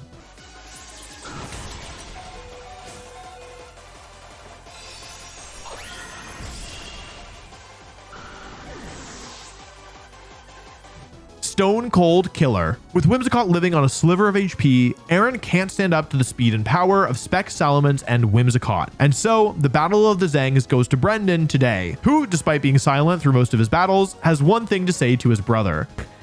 My brother said, GG, son. Over in my match with Lorsey, I have to employ one of my secret Wolfey tactics, remembering when the player started competing. But I'm not sure how experienced, Lorsey, I think he started playing in 2016 or 2017, which means starting in 2017. I don't know how much experience he has against Perish Trap. It's kind of like my like Wolf's little check, right? I know that Lorsey needs to lead Talonflame to not instantly lose to Politoed and Kingdra. But you know what Talonflame is also weak to? Politoed and Kingdra. Hey, I Terrestrialize my Kingdra to stay safe against Gardevoir and fire off 2 Weather Balls, doing massive damage to Gardevoir while Lorsey Tailwinds and lets Talonflame go down so he can get Garchomp in for free. With Tailwind up, Lorsey can still outspeed my Kingdra, but that turn 1 has put me in an incredible position. Gardevoir is in Fake Out range from my Scrafty, and even though Garchomp is very scary, you know what's scarier? Politoed. Is this strong? Isn't it the same base power? Okay, Politoed is honestly so goated. I can't get over this Mon. All right, if I get the KO here, I'm in good shape. Thanks to Politoed KOing Garchomp, this game is very, very hard for me to lose now because Gardevoir is in Fake Out range from my Scrafty. Lorsey forfeits, and I feel something calling to me. Mr. Moneybag. Or we can bring out Mr. Moneybag himself, Electrode. It's time for Mr. Moneybag and his companion, Archaludon. Time to show everyone why I dropped 400 Smackaroos on this bridge. I haven't had a chance to click Bullet Seed this entire tournament, but you know how Mr. Moneybags made his fortune, right? Off of his patented loaded dice. I want to Bullet Seed my Archaludon, but I also know it's not the right play. But that doesn't mean that I can't Bullet Seed at all. I'm going to target straight into Gardevoir. Flash Cannon won't KO on its own, but Gardevoir should take decent damage from a Bullet Seed. Gardevoir, you feeling lucky, kid? Then Lorsey switches. Already switches? Honestly, great switch. Because you want to see Bullet Seed do 0.00 damage? I got a magic trick for you. Watch as Electrode attacks with blinding speed, wailing on Talonflame not once, not twice, not thrice, but 4 times, which means it does about 4 total damage. Kill Electrode! Use Bullet Seed! Electrode! I'm cooked. But I'm not stressing, because Lorsey has no way to deal with Archaludon at all. It's finally time for Archaludon's trick. I Bullet Seed it, boosting its defense all the way to max, in front of 2 physical attackers. From here, it's the Archaludon show. Lorsey's Kingambit does a pitiful 16 damage to my Archaludon, while the bridge finds another stat to boost up, racking up special attack boosts. The bridge walks over the rest of Lorsey's team, putting me at a record of 3 wins and 0 losses. All thanks to one very, very wealthy man, Mr. Moneybags. With those matches out of the way, Brendan and I have locked our positions as first seeds of our groups, with each of us going 3 wins and 0 losses. And I've actually gone undefeated in games. Now it's time to find out who our opponent will be. On one side, Yuki versus Rose. On the other, Justin versus Marcus. Both Rose and Yuki have invested big on some of the most dominant Pokemon in the metagame, but it's a skewed balance sheet, because while Rose does have Sneasler, Yuki has maybe the most potent Sneasler answer in the game, Goldengo. While some Sneasler choose to run dark coverage to handle Goldengo, Rosemary has opted for coaching. A strong strategy, but one that means Goldengo is going to be a massive threat. Her only real way to do significant damage to it before it terrestrializes are Typhlosion's fire moves and Excalibur's high horsepower, both Pokemon who, in return, are weak to Goldengo's attacks. To win, Rosemary will have to position them correctly. For Yuki, he'll need to make the most out of his Goldengo and try to maneuver around Typhlosion's Heat Waves, which can do big damage to almost every Pokemon on his team. Game 1 begins with Sneasler and Excalibur against Goldengo and Grimmsnarl. This is a scary position for Rosemary because Make It Rain threatens huge damage onto both Pokemon, and Sneasler literally cannot touch Goldengo. Because of this, Rosemary opts for the coaching boost to potentially get the knockout onto Goldengo with high horsepower. However, Yuki Thunder Waves the Sneasler, ensuring coaching goes last and keeping his Goldengo alive. Now, Rosemary is in dire straits. Excalibur naturally outspeeds Gholdengo, but Thunder Wave can fix that, and Make It Rain could pick up a double KO. However, she catches a break, as Yuki misses Thunder Wave yet again, just like in a set against Brendan. At this point, feels like he's missed more than he's landed. Because of this, Rose is able to pick up the KO on Gholdengo, but Yuki just puts Rose in one more spread move pin, bringing out his Choice Specs Alolan Ninetales. This Pokemon doesn't even need Thunder Wave to get a Blizzard off, which is why Yuki instead uses the turn to set up a Light Screen, while Ninetales takes 2 KOs. The reason that Yuki used Light Screen even when facing down 2 physical attackers, it's because he was anticipating the Hisuian Typhlosion in the back, which is exactly what Rosemary brings out, alongside Dondozo, 2 Pokemon who resist the Blizzard that Ninetales is now locked into. But Yuki's Ninetales resists both of Rosemary's Pokemon too, after it terastallizes, that is. At this point, Rosemary really doesn't have the damage to break through Ninetales, especially with Paralysis stealing her turns. Yeah, Thunder Wave, I mean, the Grimmsnarl's just like so annoying. Oh. Can't move because I'm paralyzed. That's okay. Yuki misses yet another Thunder Wave and then is immediately compensated. He's gonna freeze me. Watch. But Yuki reveals that he has Palmont in the back, who cleans things up, and Rose has one main takeaway. Grimmsnarl is so annoying. All right, but it's not impossible. If it's the Grimmsnarl and it's also the Gholdengo lead again, there it is. I'm gonna just terrastallize the Excalibur.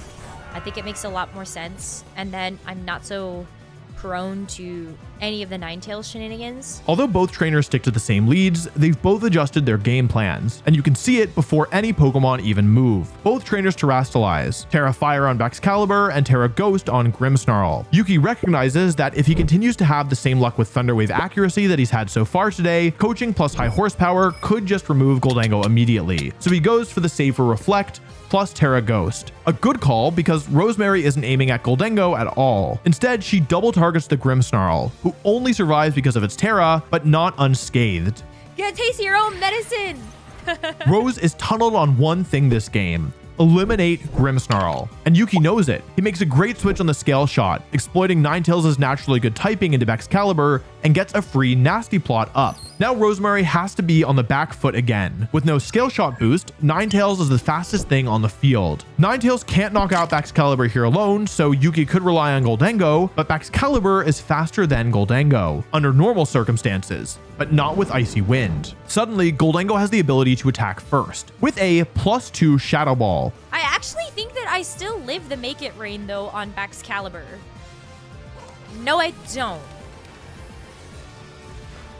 Oh, I do! Somehow, nothing fainted on this turn, but just like in Game 1, Ninetales is free to pick up a double KO, allowing its teammate to set up. Unlike in Game 1, however, Rosemary can now get Typhlosion onto the field with no Grimmsnarl on the other side. And that spells absolute disaster for Yuki. As long as Typhlosion is the fastest thing on the field, he'll lose. Heat Wave straight up KOs pretty much every Pokemon he has left, except for whatever's in the back. So he makes a great heads-up play. He lets Ninetales go down while he protects Gholdengo, letting his Thunder Waving Menace come right back in for free. And Rosemary realizes she's in danger. Oh, so he can still Thunder Wave the Typhlosion. Let's hope you miss. Please miss. If Typhlosion gets paralyzed, Rosemary will lose the game. If it doesn't, she's basically got it locked up. The turn starts, Grimmsnarl moves first, and... Oh, it can't move because it's paralyzed. He did the same thing to me. I don't feel that bad about it. I do not feel that bad about it. For once, it's Yuki losing games off of paralysis. Well, at least he didn't miss this time. Rosemary's Typhlosion brings it home alongside Sylveon, a switch from Dondozo, who was very sad to see Palmet instead of Ursaluna or Magmortar in Game 1. We're going to Game 3 to determine who makes it to playoffs. And right away, it's once again the exact same lead. You already know what Rosemary's thinking here. Yeah, get rid of the Grimmsnarl with the Sneasler. Do it. I have to. But contrary to what she's saying, she splits up her attacks, while Yuki goes for the exact same play. It makes sense. He was one Thunder Wave away from winning. Sneasler doesn't manage to quite give Grimmsnarl a vengeful taste of its own medicine this time, but Rosemary is still threatening good damage. Yuki makes a daring positioning pivot so he can keep Gholdengo safe, bringing in Ninetales in front of Sneasler's Dire Claw. It works out. Rosemary gets fully paralyzed, and she was only fishing for status on Grimmsnarl anyways. Maybe it wasn't so daring after all. Yuki has clearly realized that Rose is desperate to remove Grimmsnarl, and he's using it as very annoying bait. It's not over yet though. Rosemary still has that Typhlosion in the back, and that's very scary. Yuki misses yet another Thunder Wave as he takes down Sneasler, and Baxcalibur lands a Scale Shot. Now Typhlosion's out, and because Yuki missed that Thunder Wave last turn, he now has a decision: Thunder Wave Baxcalibur or Typhlosion. He chooses Typhlosion, but it breaks through and KOs both of his Pokemon, bringing Yuki down to his final two, Comet and Goldango. Yuki calls out that Baxcalibur won't protect, faking it out and Shadow Balling Sylveon on the switch. A final Make It Rain seals up Rosemary's chances. Right after, she realizes that there was a play that she still could have made. Maybe if I had protected Sylveon there. If Rosemary had protected Sylveon, she would have been in a straight up 50-50 on the last turn, assuming that Typhlosion breaks through Paralysis. Because Yuki's Goldango would have dropped its special attack, Yuki no longer would have been able to KO Sylveon with Make It Rain. He has to choose Sylveon or Typhlosion. If he double targets the Typhlosion and Rosemary clicks Hyper Voice, she can KO Goldango, then Quick Attack Palmet on the next turn to win. But if he double targets Sylveon and Rosemary uses Quick Attack to break the Focus Sash, or if she protects, Typhlosion's Heat Wave could KO both Pokemon. It was a really hard find, but it would have given her an out. And so this battle almost came down to a pure 50-50. I think it's really cool that Rosemary was immediately able to identify this out after the match was over. Finally, our last match of group stages, Marcus versus Justin. You've seen both of these teams in action already. Justin, for his part, has a natural swamp dweller that messes with Marcus's main game plan, Amoonguss, who resists everything Primarina and Rillaboom can throw at it. But the pledge mode immediately, he just opens himself up too much, I think, to Amoonguss doing too much damage. On top of that, Indeedee goes a long way in disrupting Marcus's dual fake out due to its psychic terrain. But Marcus doesn't just have the swamp mode, he's got dual fire types, and Justin doesn't have that many tools to hit a Terra Grass Volcarona who's got its boosts up. Expecting him to lead Ensign Volk or Ensign Prim, have Rilla in the back, and then Volk or Prim in the back, like the Jungle Core, Firewater Grass Volk. The leads come out and... Okay, Rillaboom Volk, yeah, fake out and setup is what I expected. This is just what Justin expected. The combination of Choice Specs Dragapult and Hisuian Arcanine exerts immense pressure on Volcarona, so Justin goes straight for U-turn, anticipating some sort of defensive play. Marcus does just this, terastallizing Volcarona to grass, which Justin anticipated. Instead of Rock Slide, he went for Snarl, slowing down Volcarona's pace as Gallade comes in to tank the knockoff. This Pokemon does such a huge amount of damage that even without a Life Orb, and even with a defense boost on his Volcarona, Marcus has to be scared, which Justin uses to his advantage. With two physical attackers on the field, he thinks he knows what's coming out. Yeah, the instant switch was fairly predictable. Even through the attack drop, Justin KOs Incineroar. Primarina comes out, but Volcarona crucially can't defend itself here. For Justin, the play is obvious, but it still feels risky. A double up into Volcarona exploits the fact that it just protected, and if Marcus were to switch out, he would throw away all of the boost that he accumulated. But a lot comes down to whether or not he can KO. If not, he might take a huge amount of damage this turn from Primarina and have to deal with another Quiver Dance. Justin goes for the double up and... this is not going to get there. I just already know. Oh my god, Gallade, you are so good. Man, Gallade does a lot of damage. At this point, the game is pretty much over. Despite Arcanine going down, Justin still has his Specs Dragapult in the back. With Terra Ghost, it blows through the rest of Marcus's team. Both players play it out just to get a little more information, but it's more of a courtesy at this point. Alright, that was a pretty clean win. Justin's feeling good about game 2, given how well game 1 went. Alright, so I think it's still a similar plan. Like, I don't see him, like, he has to get the calls right on the protects and everything. But if I know Marcus, I think the swamp is going to come out. Sacred Sword did so much.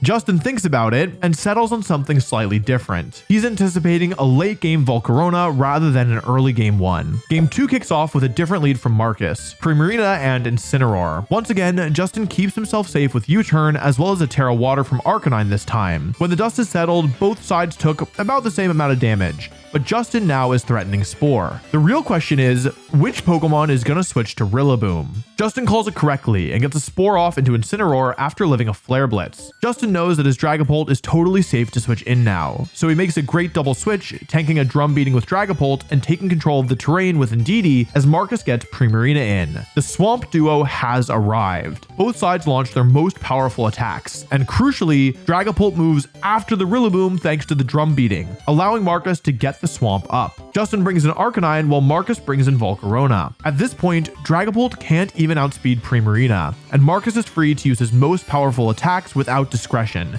cleaning up the game. It may seem like this was a super dominant game, but in the end, it came down to just one interaction. An interaction only possible because Dragapult does not have the clear body ability. See, Justin took a very specific prep measure with his Dragapult. He chose the lesser used Infiltrator ability. Dragapult normally chooses to use the clear body ability, which allows it to avoid Intimidate, but since Justin is running Special Dragapult, he didn't feel the need. This would have given him a huge edge against a Pokemon like Yuki's Grimmsnarl, and in general makes sense because he didn't need to worry about Intimidate, but in this specific case, I forgot about the Infiltrator impacting my speed stat, so clear body would have been better. Haven't played Yuki yet. While this is unfortunate for Justin, it's also an example of Marcus's incredible prep, changing what seemed like a free switch into Dragapult into a game-deciding turn, and it highlights just how crucial the prep decisions can be in these games. Now that both players know about this interaction, it's time for Game 3, and this time, Justin's bringing Arcanine in the back. And then it's Glade again. It'll be bad if he goes the Volk Incin to start again. He's betting on Primarina coming in the front since it was such a problem last game. The battle starts and there's Volcarona and Incineroar.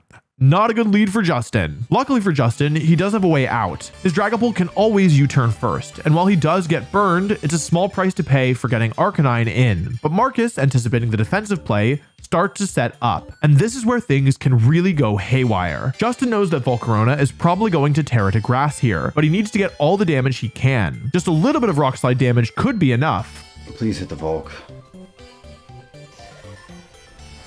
Even with Amoonguss healing Arcanine, this is a dire situation, especially because Marcus has Fake Out Pressure again. Justin protects his Amoonguss from Heat Wave, but Marcus reads it super hard, doubling into the Arcanine for free damage. At this point, Justin needs to maneuver his two attacking threats, Gallade and Dragapult, onto the field at the same time. He manages to do so by timing his protects correctly, but Volcarona is still looking like a really big problem. And now, Justin has the unenviable task of having to lock his Dragapult into a move. U-turn isn't going to do enough. Draco Meteor will lose its damage output too quickly, and Shadow Ball probably won't do enough damage to the +1 Volcarona or the Assault Vest Rillaboom. It has to be Flamethrower, which of course, Marcus knows. He switches in a still sleeping Incineroar and baits out the Stellar Terra from Gallade. At this point, Justin only has one out, and it's similar to game 1. Hit the Moth. I am simply just going to lose to Primarina. If I somehow survive this turn, like miraculously, man, I wish I was Clam Gallade. That's my biggest regret. Please do, like, yes. All right, cool. All right, so I actually have a decent amount of HP to work with if I don't get burned here.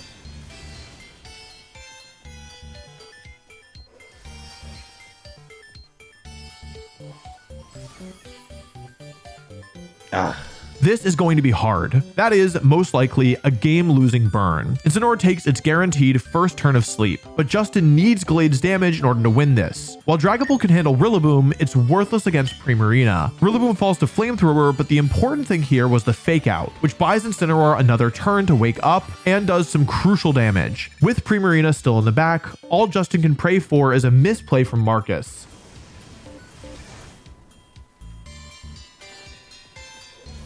If I got the crit, would I have won without the burn?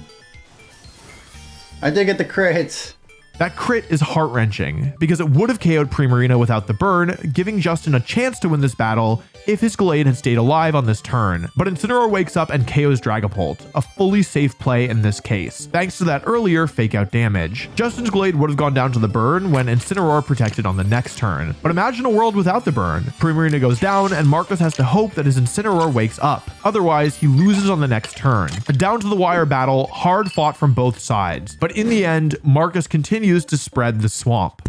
Our semifinals are set. It'll be me versus Yuki and Brendan versus Marcus. After one final quick break, we're off to the semifinals, and I'll be facing down the one Pokemon that I am the most afraid of out of the 42 total drafted. Gholdengo. Stupid Gholdengo. Just from glancing at the matchup, you might think, oh, this is hard because Wolf only has one way to hit it for super effective damage, and it's Scrafty, the Pokemon that he hasn't really been bringing. And you know what?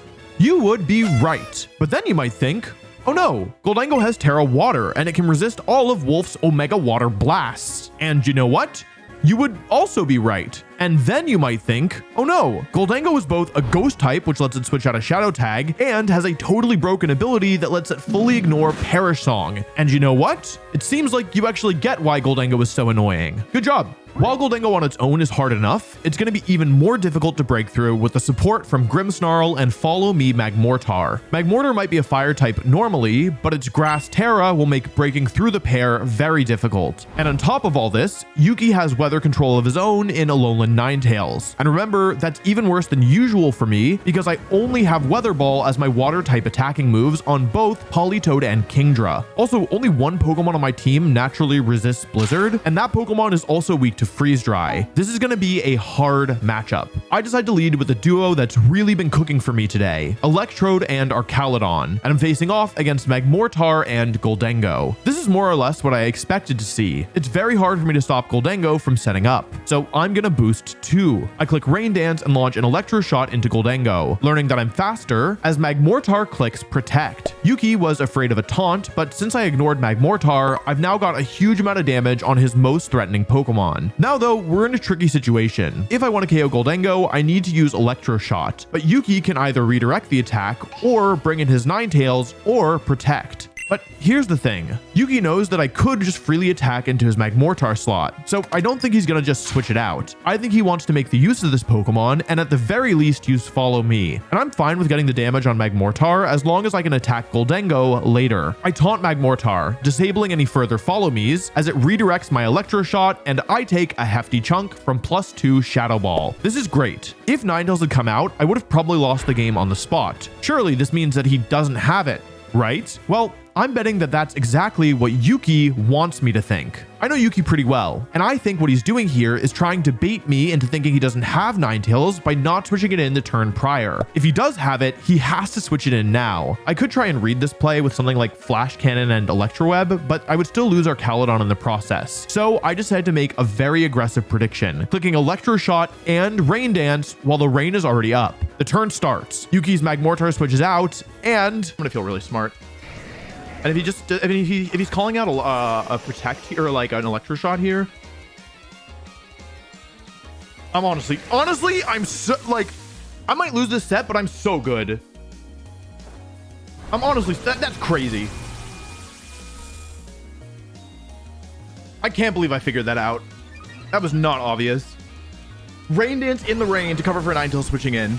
Honestly, this might have been my best play of the tournament. With Goldango down, I'm in a great position. Ninetales might be faster, but I can get around that with Electroweb. I click Electroweb Electro Shot for big damage as Yuki Follow Me's, and his Blizzard misses Electrode and leaves Archaludon alive. Grimmsnarl comes out and gets a lucky paralysis onto Archaludon, letting Ninetales survive for now, but locked into Blizzard, he has no way to KO Kingdra, and I can easily wrap this up, albeit I did lose my $400 bridge along the way. Game 1 went well, but I'm not resting easy just yet. The thing is, the matchup is actually pretty difficult. And even worse, he knows how to play it. I was lucky to get rid of Goldango so easily, and I don't think that Yuki's gonna let me do that again. There's just so much to consider here, but I think I have to use the same lead again to deal with Magmortar. Grimmsnarl wasn't very good here, although Thunderwave is broken, so maybe that's the plan, is just spam Thunderwave. Which honestly is a valid plan. I stick with the same 4 Pokemon, as Yuki makes a big adjustment, switching to Grimmsnarl and Ursaluna. Honestly, I feel great about this. Ursaluna is Terra Normal. It has trouble hitting my Assault Vest Archaludon, and I feel totally fine going for Bullet Seed Body Press. I pull off my plan, and Yuki goes for the exact play I thought that he would, launching a Thunder Wave into Archaludon, who ends up fully paralyzed. Now, this game has become very, very difficult. I have no choice except to let Archaludon go down, getting a taunt onto Grimmsnarl, which puts me in position with Kingdra and Electrode against Ursaluna and taunted Grimmsnarl. The only way I can win here is by correctly wasting Ursaluna's turns while I rack up big damage with Electrode, but oh, Electrode's so bad. Oh my god. This Amon is not good. Look at how little that does. Give me 5 hits. After burning Protect, I have to take a huge risk. I Terra Steel Kingdra expecting Hyper Voice, and Yuki calls it out, fake out Earth powering my Kingdra and functionally locking up game 2. But I decide to play it out and learn 2 valuable pieces of information. His Ursaluna is slower than my Politoed, and Yuki brought Ninetales as his final Pokemon. He left both Magmortar and Goldengo at home. Huh, that game went awfully, but... Yeah, you know, actually, if I KO'd the Ursaluna turn 1 with Body Press like I intended, it could have gone really well for me. Does Yuki feel the same way? Will he adjust? Or is he going to stick to the plan that won him game 2? I choose to switch things up, leading my Rain Core with Archaludon and Gothitelle in the back. This is a stronger mode that enables my Perish Trap, which would be great against a Pokemon like Ursaluna, but not the 2 Pokemon that Yuki has on the field. He's gone back to Goldengo and Magmortar, and I'm right away in a terrible position. He can always switch in Ninetales for weather control here, and this time I don't have the manual Rain Dance to stop it. I switch Politoed out for Archaludon, who should at least be safe, and go for a raw Hurricane, which luckily lands, giving me a nice chunk of damage, as Goldengo sets up a nasty plot. Now I can swap in Politoed again, letting me remove Ninetales for the weather advantage, but Yuki takes out Kingdra. I'm in an awful position now. I think I'm losing this for sure. Yuki sets up Light Screen, and now I can't do any real damage to Goldengo. I think I either need a crit, a paralysis miss, or for Yuki to make a mistake in order for me to win. That is, until I see Politoed land its Weather Ball. And Weather Ball does a lot. Hang on, Weather Ball actually does a lot of damage here.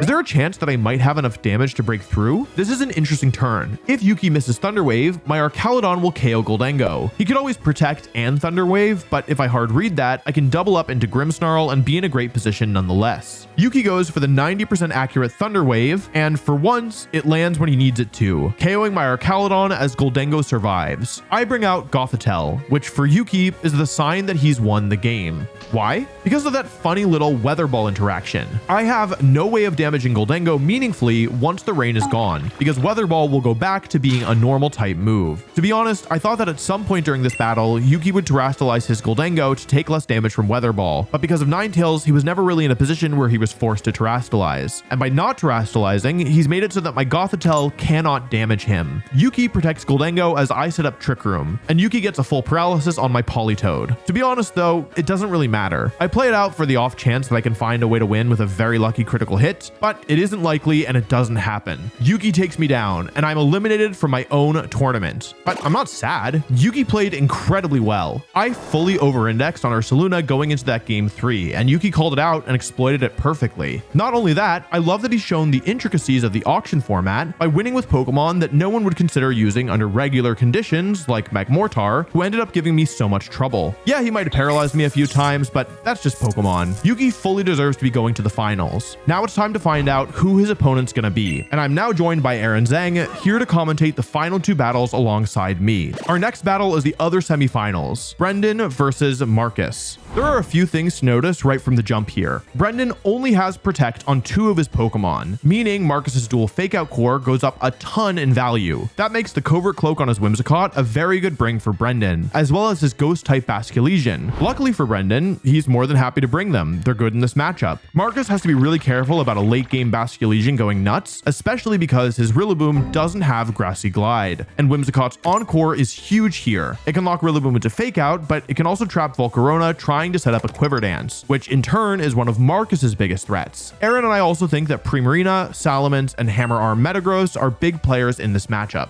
Marcus leads with Primarina and Incineroar into Brendan's Salamence and Basculesian. The question for Brendan immediately becomes, how the heck is he going to do damage to the Seal? His answer is simple. Switch to some Pokemon who can actually deal with it. He makes a fearless defensive play, switching Salamence out to Metagross and using Flip Turn out into Whimsicott, tanking both of Marcus's moves. Despite a really hard lead, Brendan has pivoted into a favorable position, and somehow not even taken that much damage in the process, only really losing Whimsicott's Covert Cloak. But now there's a new problem. While both of these Pokemon are good into Primarina, they're not very good into Volcarona. Now it's Marcus's turn to double switch, and just like with Brendan, he tanks the damage well, and even threatened to get a Flame Body Burn in the process on Metagross. The defensive play is incredible so far, but Brendan anticipated this switch, bringing Salamence back in, predicting the Volcarona and Rillaboom switch in. We're immediately seeing the shape of this match. Brendan has 2 Pokemon that handle Primarina and 2 Pokemon that handle Volcarona. It's going to be tough to get the right Pokemon in the right place at the right time, time, but his positioning has been top-notch so far. Unfortunately, now he has a problem. Fake Out. Marcus's Fake Out Heat Wave stops Salamence for the turn and catches Whimsicott on the switch in, but for Brendan, this is fine. Whimsicott might have taken damage, but it had to come out just in case Volcarona went for Quiver Dance, and now it can Encore Rillaboom. Both players know this threat is active, and so Brendan preemptively switches out again into Basculegion, launching a Choice Specs Air Slash with Salamence. But Marcus doesn't take the bait. He uses Heat Wave and Knockoff, taking out Salamence. Thanks to the KO, Marcus's position is very strong now. Grass Terra Volcarona can pick up a KO into Basculegion. The only way that Brendan can stop Grass Terra Giga Drain Volcarona from KOing a Pokemon in the Basculegion slot is to Terastallize to Ghost. So that's exactly what he does. Bullet Punch KOs Rillaboom, and Basculegion's 100 base power Last Respects chunks Volcarona, only for Volcarona to then heal up about half the damage that it took right back. Marcus is really showing off how well his prep worked here. If not for the Grassy Seed, Volcarona very well could have gone down. But now, with Incineroar on the field and both Terras expended, we're in a position where Basculegion no longer threatens a KO on Volcarona. Marcus could go for either Heat Wave or Giga Drain, and he thinks about it for a long time before finally locking in Heat Wave at the last second, taking out Whimsicott and dropping Metagross very low. At this point, I think the game is probably over because of the Intimidate cycling power. Whimsicott is gone. It's very, very simple for Marcus to protect Volcarona, bring Incineroar out to Primarina,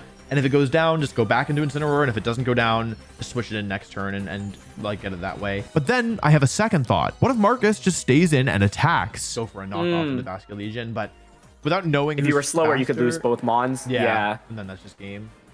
Because then Last Respects one-shots Primarina. And it seems like Marcus has the same thought because he stays in with Incineroar. The question is, who's faster, Incineroar or Metagross? Is Metagross faster? It is! Ooh, okay. Wait, hang on. We got a ball game.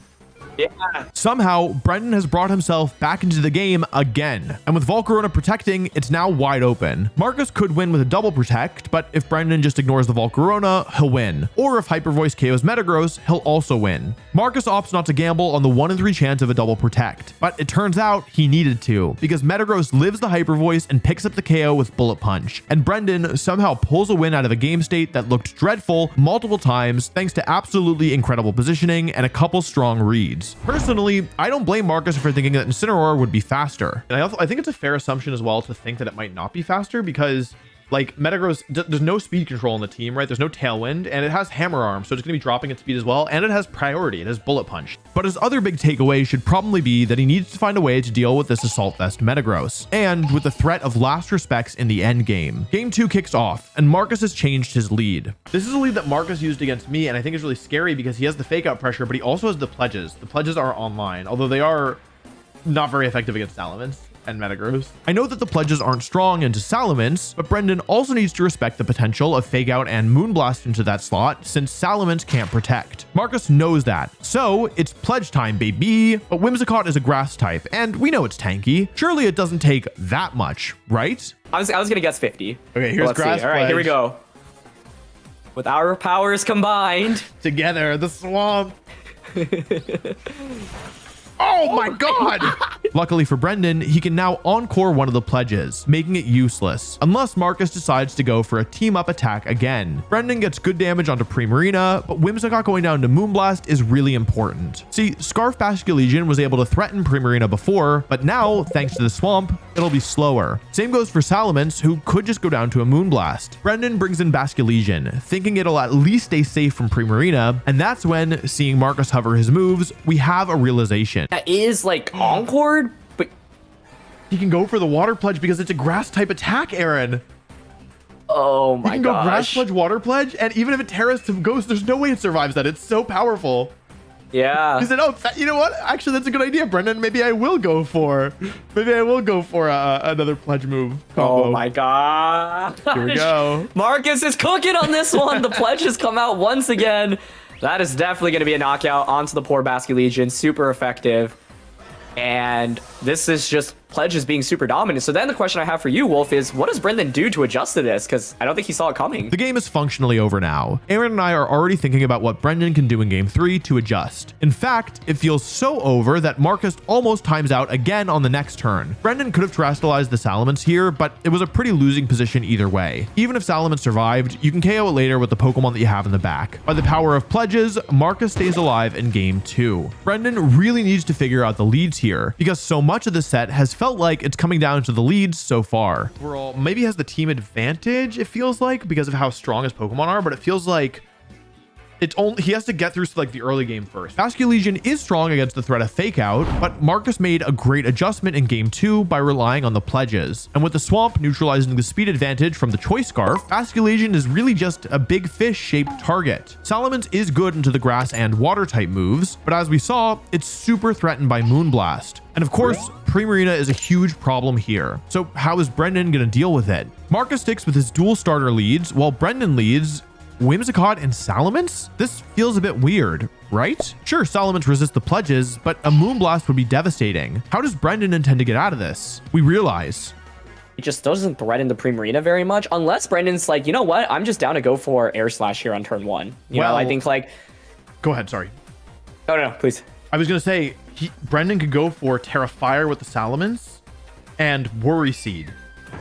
And then basically become immune to, or like not immune, but like you then like, yeah, like basically you get fire type Salamence against grass type and fairy type, and there's no water moves on the table. But Brendan's got a different Whimsicott move in mind, one that keeps Salamence safe and boosts its damage output. It's Sunny Day, which protects his now fire type Salamence from any sort of water type attacks. Heat Wave drops Rillaboom to its Focus Sash and does a non-insignificant amount of damage to Primarina. Brendan's kept his Salamence safe, but Marcus isn't worried about that Pokemon. He's going all in on Whimsicott, guaranteeing the max damage while he does what he really wants to, set up the Swamp. Once again, Whimsicott could Encore here, but this time Marcus is ready for it, even on the turn where Whimsicott starts clapping. He targets both of the Pledge moves into Salamence, and despite the resistance to the grass type move, Salamence loses over half of its HP. Rillaboom is down and Primarina is locked into Water Pledge, but that's not the worst move to keep firing into a fire type Salamence. Marcus proceeds to bring out Volcarona, and now Brendan's spot looks absolutely awful. Despite not taking a KO in the first 2 turns, Marcus has used the overwhelming Pledge damage to set up a nasty pin. Volcarona's Heat Wave plus Water Pledge will always take out the Salamence, and if Brendan has Metagross in the back, he can't afford to switch it in to Heat Wave in the Sun.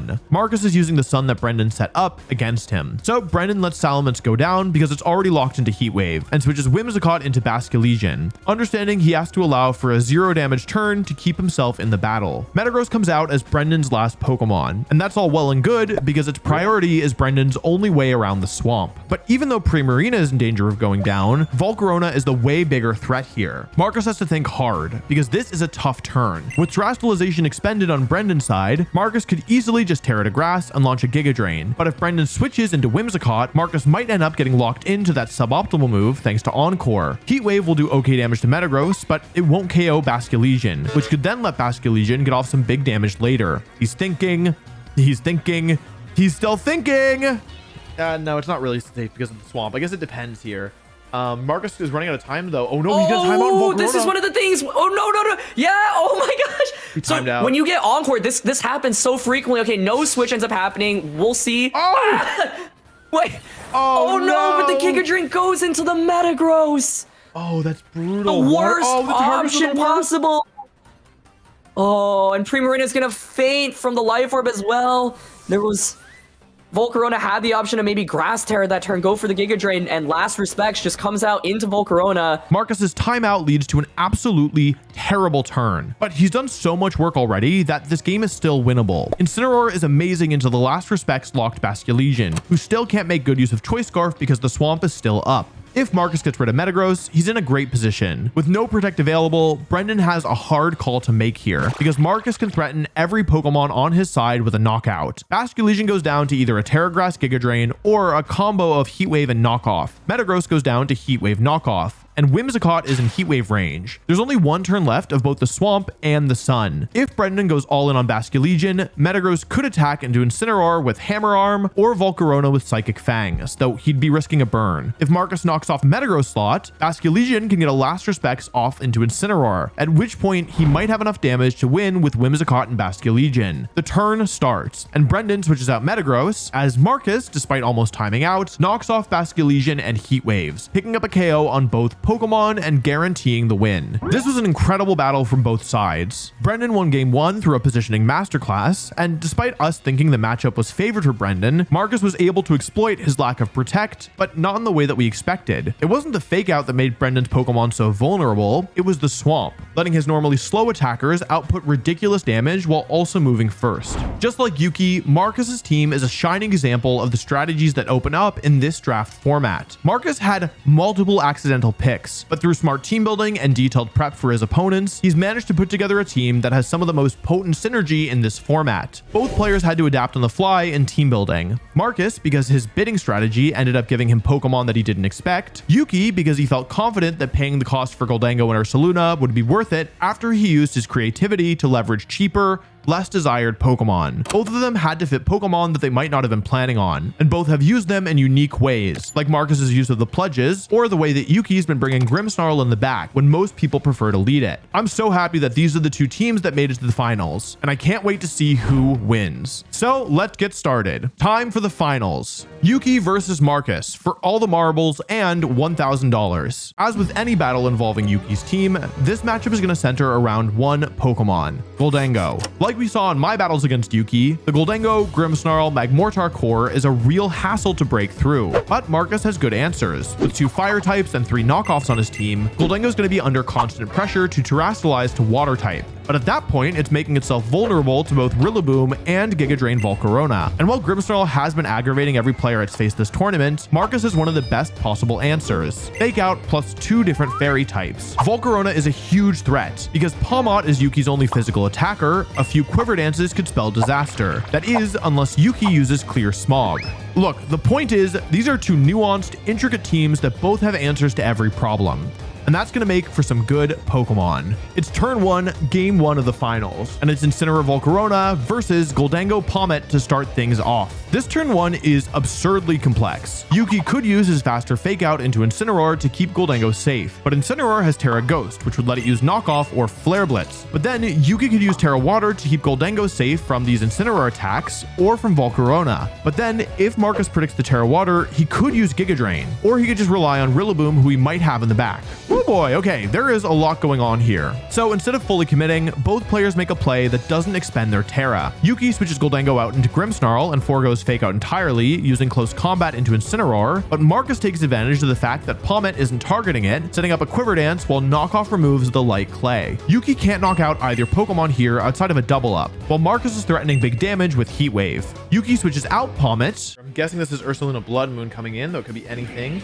You have to watch out for Thunder Wave, that is worth noting. Yuki, oh, it's Magmortar actually. Oh. The way that he's playing this team is really interesting, because under normal circumstances you wouldn't bring like basically these 2 Pokemon in the back, right? These are lead Pokemon in my head, but Yuki's saying, you know what, like I'll bring him in the back. Yuki's brought both support Pokemon in the back. Light Screen makes Heat Wave do only a little damage, and Magmortar is the best answer he has to Volcarona because of Clear Smog. But the question is still, how do you ever do enough damage to Volcarona? But in the same vein, how does Marcus ever do enough damage to Magmortar? Both players' fire types have become very problematic tanks. Marcus can probably just keep racking up damage while Yuki's forced to Clear Smog, which would force a long game that favors Marcus. But you know what helps in long, drawn-out games? Thunder Wave. A paralysis onto Volcarona here could potentially lose the game for Marcus, and both players know it. Marcus protects, but Yuki doubles Thunder Wave and Overheat into Rillaboom. This was a risky play, but honestly, Yuki's matchup into this Volcarona is so rough that he has to take risks. Now that he's baited out the Protect, Yuki can claim the prize he wanted all along. He launches Thunder Wave into Volcarona, but for the 6th time of the tournament,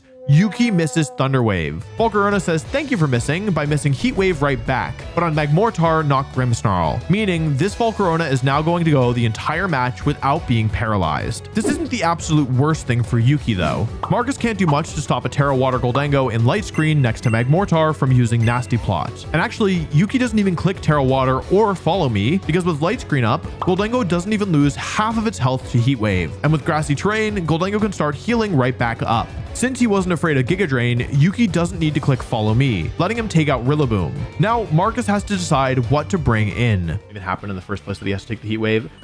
I like that Marcus is taking his time here to consider this next turn. I feel like this is going to be the pivotal turn here. There's a lot going on. Now that Yuki's just planning on clicking Follow Me, it's fine for him to Terrastallize Goldengo. Marcus knows that Volcarona can't do much until Magmortar is down, so he clicks Quiver Dance as Yuki starts boosting alongside him with Nasty Plots. Marcus goes for Liquid Voice, Hyper Voice, and it crits Magmortar through Light Screen. Disaster for Yuki. He was planning on one more turn with Redirection still available. Now he has a +4 Goldengo, sure, but with no way to keep it safe outside of Palmet's Fake Out, which is only available for one turn. Marcus knows he has to protect on this turn, and instead of letting Primarina go down, he decides to switch in Incineroar, which makes sense, right? After all, it resists both of Goldengo's attacks. Incineroar should survive, right? Given that that was a Fake Out, not another move here, it should take the Make It Rain, I would expect. Do you believe this is +4 Make It Rain into Incineroar, and Incineroar fades? I'm Not sorry. my go. I'm sorry, Goldengo. I was not familiar with your game. With that Make It Rain, we're down to the final two Pokemon on either side. Goldengo has 3 boosts to its special attack, while Volcarona has 1 Quiver Dance up. The whole game is going to come down to this turn. With Palmet's Sash intact, Marcus will need to attack twice to take it out. But Giga Drain should KO Goldengo as long as it doesn't protect. Palmet can only double shock once, but if Volcarona Terras, close combat suddenly becomes a big deal. It all comes down to this. Does Yuki protect Goldengo? And if he does, what does Palmet do? Marcus Terrastallises his Volcarona, and Giga Drain comes out into Goldengo, who did not protect. With that, Yuki's chance of winning the game slips away. And we also see, thanks to the close combat damage in Volcarona, that this play was pretty much curtains anyway, unless he got a critical hit. Volcarona was just too hard to break through. Palmet is scary, but expending your one and only double shock to hit Volcarona is just a hard ask. Yuki didn't find an answer to this Moth in game 1. He's gonna need to figure something out quickly if he wants to keep a chance of winning this tournament alive. Of course, his answer could have been the paralysis, but at this point, relying on the move that's let him down so many times feels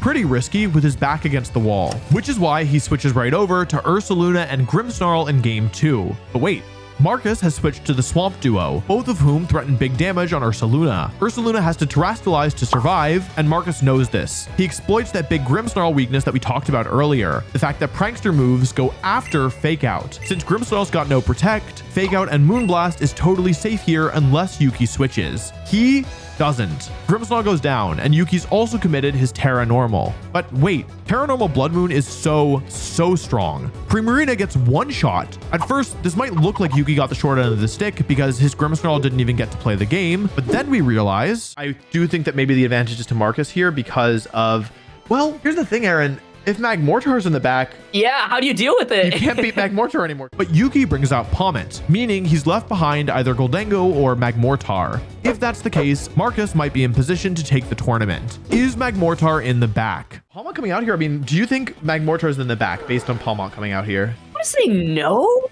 But then that makes it a lot scarier for Yuki, I think, if Golden goes your last one, because you've already Terra'd, and now you're going to be really weak to Volk plus Incineroar. Yuki puts that Fake Out to use on the Volcarona, while Palmet takes huge damage from Drum Beating, but it's nothing compared to the damage that Ursaluna does with Hyper Voice. And keep in mind, this Ursaluna is Assault Vest. Volcarona can't even do that much damage to it, especially because Magmortar hits the field. Marcus Quiver Dances again, and if Blood Moon comes out and KOs, this should be the game. But Yuki respected the Protect. He Hyper Voices again, KOing Rillaboom, but crucially letting Volcarona survive, and Marcus's game 2 chances alive. At this point, we have to ask, does Ursaluna even care about stupid boosts? It's already doing massive damage, and Magmortar's threatening Clear Smog too. Marcus has to stop it. He goes for Fake Out into Magmortar and Grass Terra Giga Drain into Ursaluna, who takes massive damage, even through the Assault Vest. But with no Fake Out in Ursaluna, it's free to Blood Moon. Except, it's not into Volcarona like we thought, it's into Incineroar, and it survives. If Yuki had gotten that KO, he could just Clear Smog and win from there. This turn is crucial. Marcus could Heat Wave and potentially KO Ursaluna, though it's not clear if it would work. But if Yuki reads that and just uses Clear Smog,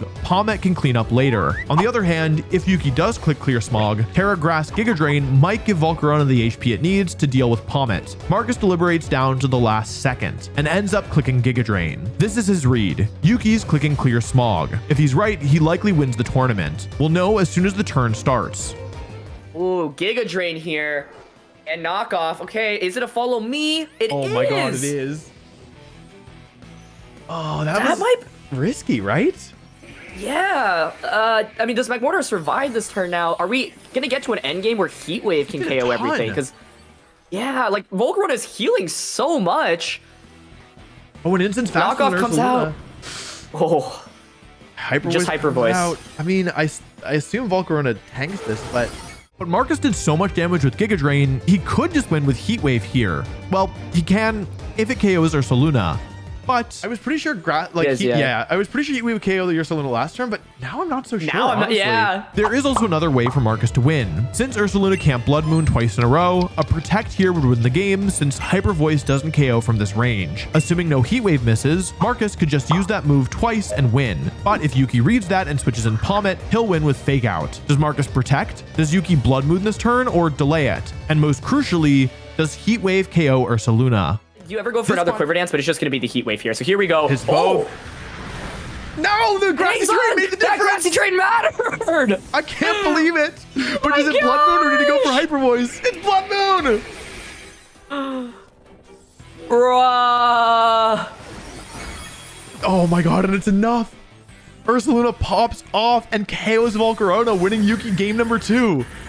What is this finals, man? This is so hype. Oh my god, Magmortar's kind of popping off. This finals is nutty. That game came down to one turn. If Marcus had clicked Heat Wave on the Follow Me turn, he wins the game. Of course, Marcus didn't know that one turn of Grassy Terrain was going to make the difference. Yuki found a stellar solution to Volcarona, just muscle through it with Ursaluna. But he made the same lead swap against me in game 2 and went back to Gholdengo Magmortar in game 3. Will he do the same here, or will he stick to the same plan? As for Marcus, Aaron and I think that there's one Pokemon he should definitely think about bringing. The question is Marcus going to bring Tyranitar? Because you know who can take Blood Moon and Hyper Voice and all these other baloney moves? And you know who breaks Palmot's Focus Sash? Marcus takes his time deciding on his 4 Pokemon. And in the end, it's Incineroar, Volcarona, Rillaboom, and Tyranitar. I personally think that Yuki's going back to Gholdengo, but Yuki's led with Ursaluna and Grimmsnarl. Now, Fake Out could stop Grimmsnarl again, but we saw how much damage Blood Moon does to Volcarona. Marcus fakes out Ursaluna, which gives Yuki the chance to accomplish what he's been waiting for since game 1,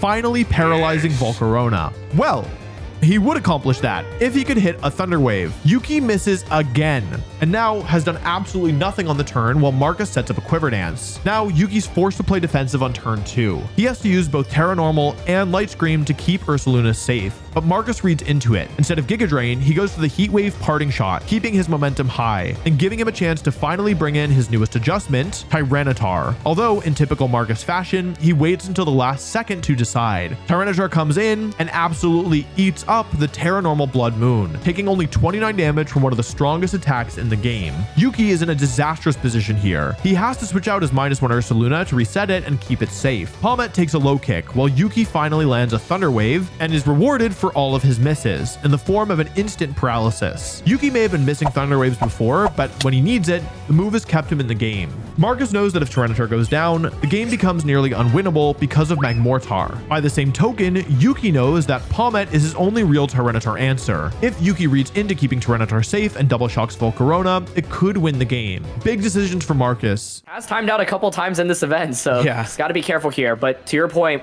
Wolf, recognizing, hey, Tyranitar is such an important win condition. Oh, okay. Oh my god. Ah! He timed out. And once again, Marcus times out, but his Incineroar switch goes through, and Volcarona only takes a Fake Out. To be honest, this timeout was actually good for Marcus. Since he was considering terastallizing, but Volcarona ended up taking no damage, he's now saved that option when otherwise he would have burned it unnecessarily. All he really lost was a minute of his personal timer. Ursaluna is back out now, but from the sand damage, we can tell that Volcarona is faster than Ursaluna, even while paralyzed, which is a big deal. Yuki has to keep it safe. He switches out one more time as Marcus goes in on a Terra Grass Giga Drain into Palmet, because as soon as this Pokemon goes down, Yuki's ability to take out this Tyranitar is next to zilch. But quite a bit of who moves in what order, and it is protect. Great bait from Yuki and Marcus. That's a really, really bad turn, I think. Yuki's playing a positioning masterclass, baiting out Marcus's resources, and with Volcarona now a grass type, Yuki can now actually threaten the Moth with a close combat overheat turn. Marcus, knowing this, protects, which is a really risky move because if he's fully paralyzed, he'll lose them on. It works out, but Yuki calls it out, close combating into Incineroar. But for Marcus, he's perfectly happy with this. He's gotten Rillaboom in, Fake Out Pressure, and Grassy Seed boosts for Volcarona. Yuki double protects to deal with the Fake Out threat, but he hasn't solved the Volcarona problem. With Grassy Terrain recovery, it's not clear how much danger Volcarona is in. And now, Yuki's got no protects to use to reposition. He could try and keep Pommet safe, but instead, Yuki doubles into Volcarona, straight into its protect through paralysis, as Rillaboom shows off its signature move Drum Beating and eliminates Pommet. Now, Yuki brings out Ursaluna. This is his one other way to deal with Tyranitar, though it won't be able to do it in one shot. But we already know that Ursaluna is slower than paralyzed Volcarona, except that's with the +1 speed boost on Volcarona. Yuki could use Clear Smog, remove the speed boost, and give Ursaluna a chance to attack first. Well, he could, if Marcus didn't have one very special move, Drum Beating. Rillaboom's signature move always lowers the speed stat, and so even with the Clear Smog Erasure, Volcarona can still go first. Marcus locks in the play that should win him the game unless he gets paralyzed, and that's when we notice something. I think... Marcus is running out of your time, Aaron. There's a win condition here. Oh my gosh! Ursaluna goes down, which should win Marcus the game, except for one thing. Well, I was just going to say, I mean, this game should be over, right? Because Tyranitar now just comes out and clicks Rock Slide. Like, you've got the, Magmortar and Grimmsnarl, but Marcus just needs to make sure he gets his moves in on time. So for anyone who doesn't know, the way that Pokemon works is that there is a timer for each player. You get 7 minutes, I believe it is, at the beginning of each battle, and you can use that on your turn however you like. However, if that time runs out at any point, you lose the game. Turns out the timeout turn really did matter because Marcus has used up so much of his personal time. If that timer hits 0, Marcus will lose no matter how close he is to an otherwise guaranteed victory. Marcus has to move quickly, and he's really not. And to make things worse, Yuki's got Grimmsnarl, a Pokemon built around slowing the game down. Yuki can't KO Marcus's Mons, but he could still win. At this point, every turn matters. Yuki goes for the Thunder Wave, but there's no paralysis. And despite that, both of Yuki's Pokemon survive. By now, we're just begging Marcus to bring in Tyranitar. We've reached the point of timing how long the turns are taking. It is possible, but I don't know. It's like, I think Marcus just really needs to just switch in Tyranitar at this point, and then you just, bring it out and just click Rock Slide. That's it. Yeah, agreed. There's still, what, like a minute of your turn, so it should be fine for Marcus. But he's not moving quickly. Okay, let's see. He's aware. He's aware. That was around like six seconds that turn, right? Seems like Marcus finally gets the memo. He brings in Tyranitar, a Mon who can't take any damage and can't be paralyzed. And still, to the very last, he's deliberating. Slow things down or whatever. Okay. Oh, just click the move, Marcus. It's fine. I mean, there's obviously enough turns, but it was dangerously close. Yeah, it was genuinely actually a lot closer than it might appear. Here's low kick. How heavy is Magmortar? Not heavy enough. No! It's got to take another turn or two. Okay, honestly, Marcus got pretty fortunate with Paras here. Like, Volcarona did... Okay, that's it.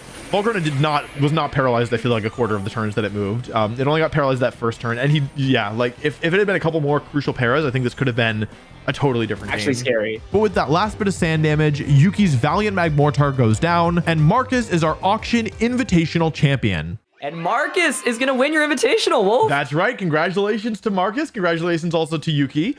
Great performances from both and a really, really great final set. Marcus, you're here. How you Let's feeling? go. Yay. Congratulations. What a final set. What a tournament.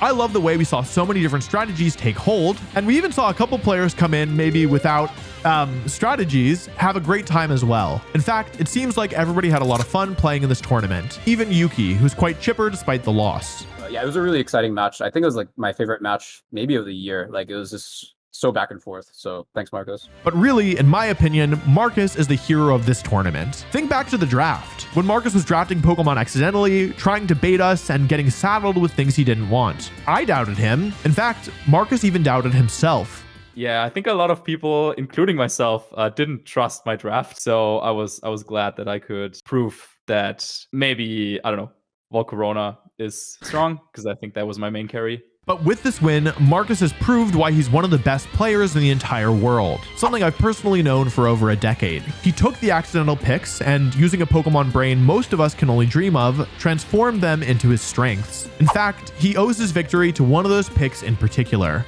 If no one else has anything to say, I just realized that Tyranitar was like the last mon that I got in the draft yesterday, and I didn't even want it. I just like put it up because I was like, oh, someone's gonna bid, right? And then it's the one that like carried me last game of the finals, so that's kind of cool. You also like nominated Volcarona, or like you weren't like trying to get it, right? Like you were trying to upbid, and then you got stuck with it. If that's not poetic, I don't know what is. Let me know what you thought of this video. It's my first time trying something like this, and if people like it, I would love to do other more fun tournaments in the future. If you like this video and you want to see more high-level tournament gameplay, you should check out the video I made detailing my path to and through last year's Pokemon World Championships.